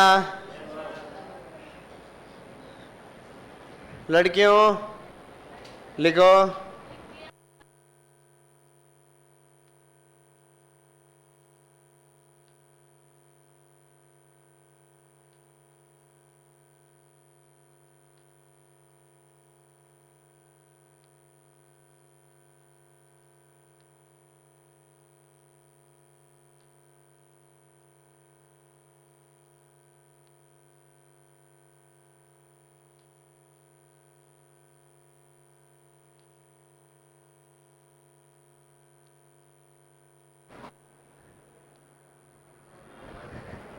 अब बेटा मुझे भी नहीं पता जैन धर्म में खतरगच कौन सी ब्रांच है, लेकिन उस समय होती होगी, अब नहीं होती होगी, है ना?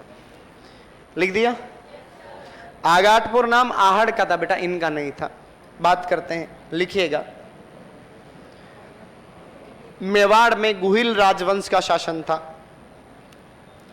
मेवाड़ में गुहिल राजवंश का शासन था।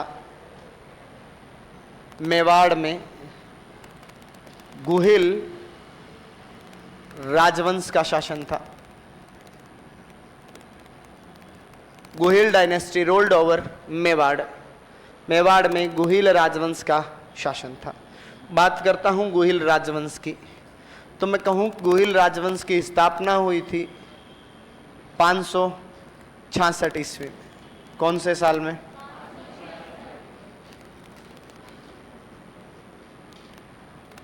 हम कहते हैं कि ये हमने सामोली अभिलेख के आधार पर तय किया। कौन से अभिलेख के आधार पर? सामोली अभिलेख के आधार पर। जहां तक मुझे याद है, मैं आपको सामोली अभिलेख पहले बता चुका हूं जब मैंने गुर्जर प्रतिहारों का कालक्रम निर्धारित करने वाला अभिलेख बताया था, बाहुक प्रशस्ति। मैंने बताया था कि अभिलेखों को आधार मानकर 20-20 साल कम करके किसी भी राजवंश का टाइम निकाला जाता है। तो ये सामोली अभिलेख 646 का था और इसी के आधार पर हमने 566 ज्ञात किए। कैसे किए, क्या किए, अभी डिटेल से पढ़ाऊंगा, सब बता दूंगा। और गुहिल राजवंश का संस्थापक कौन? गुहिल राजवंश का संस्थापक था गुहिल, या इसी का एक और नाम था गुहादित्य। क्या नाम था? गुहादित्य। नोट करो, गुहिल राजवंश हेडिंग डाल के। डूंगरपुर, बांसवाड़ा, प्रतापगढ़, वागड़ का एरिया है। मेवाड़ नहीं है, डूंगरपुर और बांसवाड़ा और कुछ हिस्सा प्रतापगढ़ का क्या कहलाता है? वागड़। क्या कहलाता है? वागड़।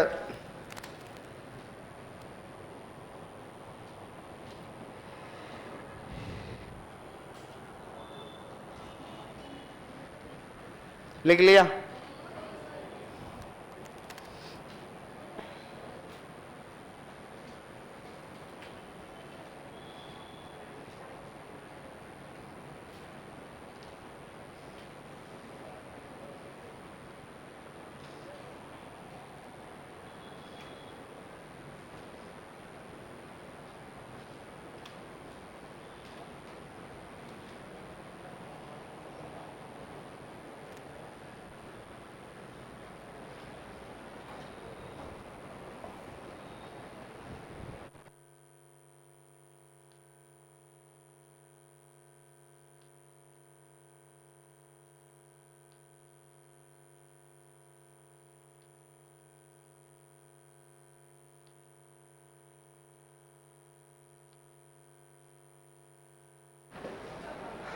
लिख लिया।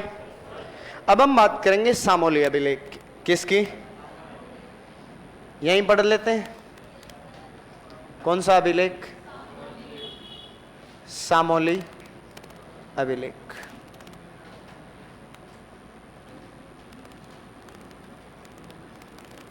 सुनो, 646 ईस्वी का। कौन से साल का? राजस्थान के उदयपुर जिले का अभिलेख है सामोली अभिलेख। बात करें सामोली अभिलेख की, तो सामोली अभिलेख की भाषा थी संस्कृत। कौन सी भाषा? और सामोली अभिलेख की लिपि थी कुटिल। कौन सी लिपि थी? शायद मैंने पहले कभी आपको बताया हो कि एक भाषा एक से अधिक लिपियों में लिखी जा सकती है ना।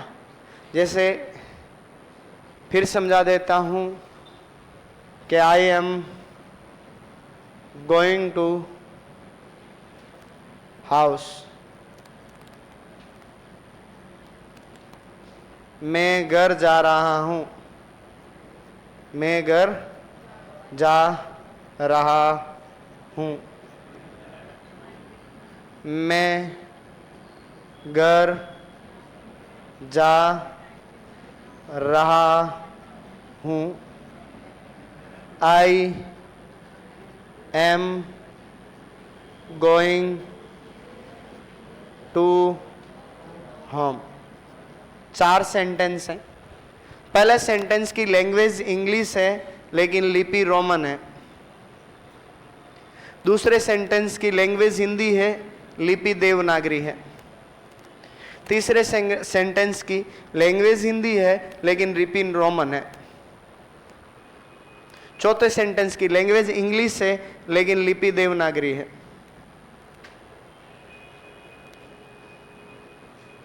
आगे बात समझ में? तुम जो व्हाट्सएप चैट में यूज करते हो, ये स्क्रिप्ट या लिपि जो कहते हैं हम, वो तो है रोमन, लेकिन भाषा कौन सी लिखते हैं? हिंदी लिखते हैं। आगे बात समझ में है ना? तो ध्यान रखना, किसी भी भाषा को एक से ज्यादा लिपियों में लिखा जा सकता है। संस्कृत है, इसका मतलब जरूरी नहीं है कि आपने कभी किताबों में रटा हो कि संस्कृत देवनागरी भाषा में लिखी, देवनागरी लिपि में लिखी जाती है तो देवनागरी में ही लिखी जाए, कोई जरूरी नहीं है। आगे बात समझ में? कोई भी लैंग्वेज किसी भी लिपि में लिखी जा सकती है। आगे बात समझ में? ध्यान रहेगी बात। अभिलेख के बारे में डिटेल से तो नहीं पढ़ा पाऊंगा, बड़ा अभिलेख है। अभी भाषा, लिपि और ये लिख लो, बाकी कल पढ़ाऊंगा।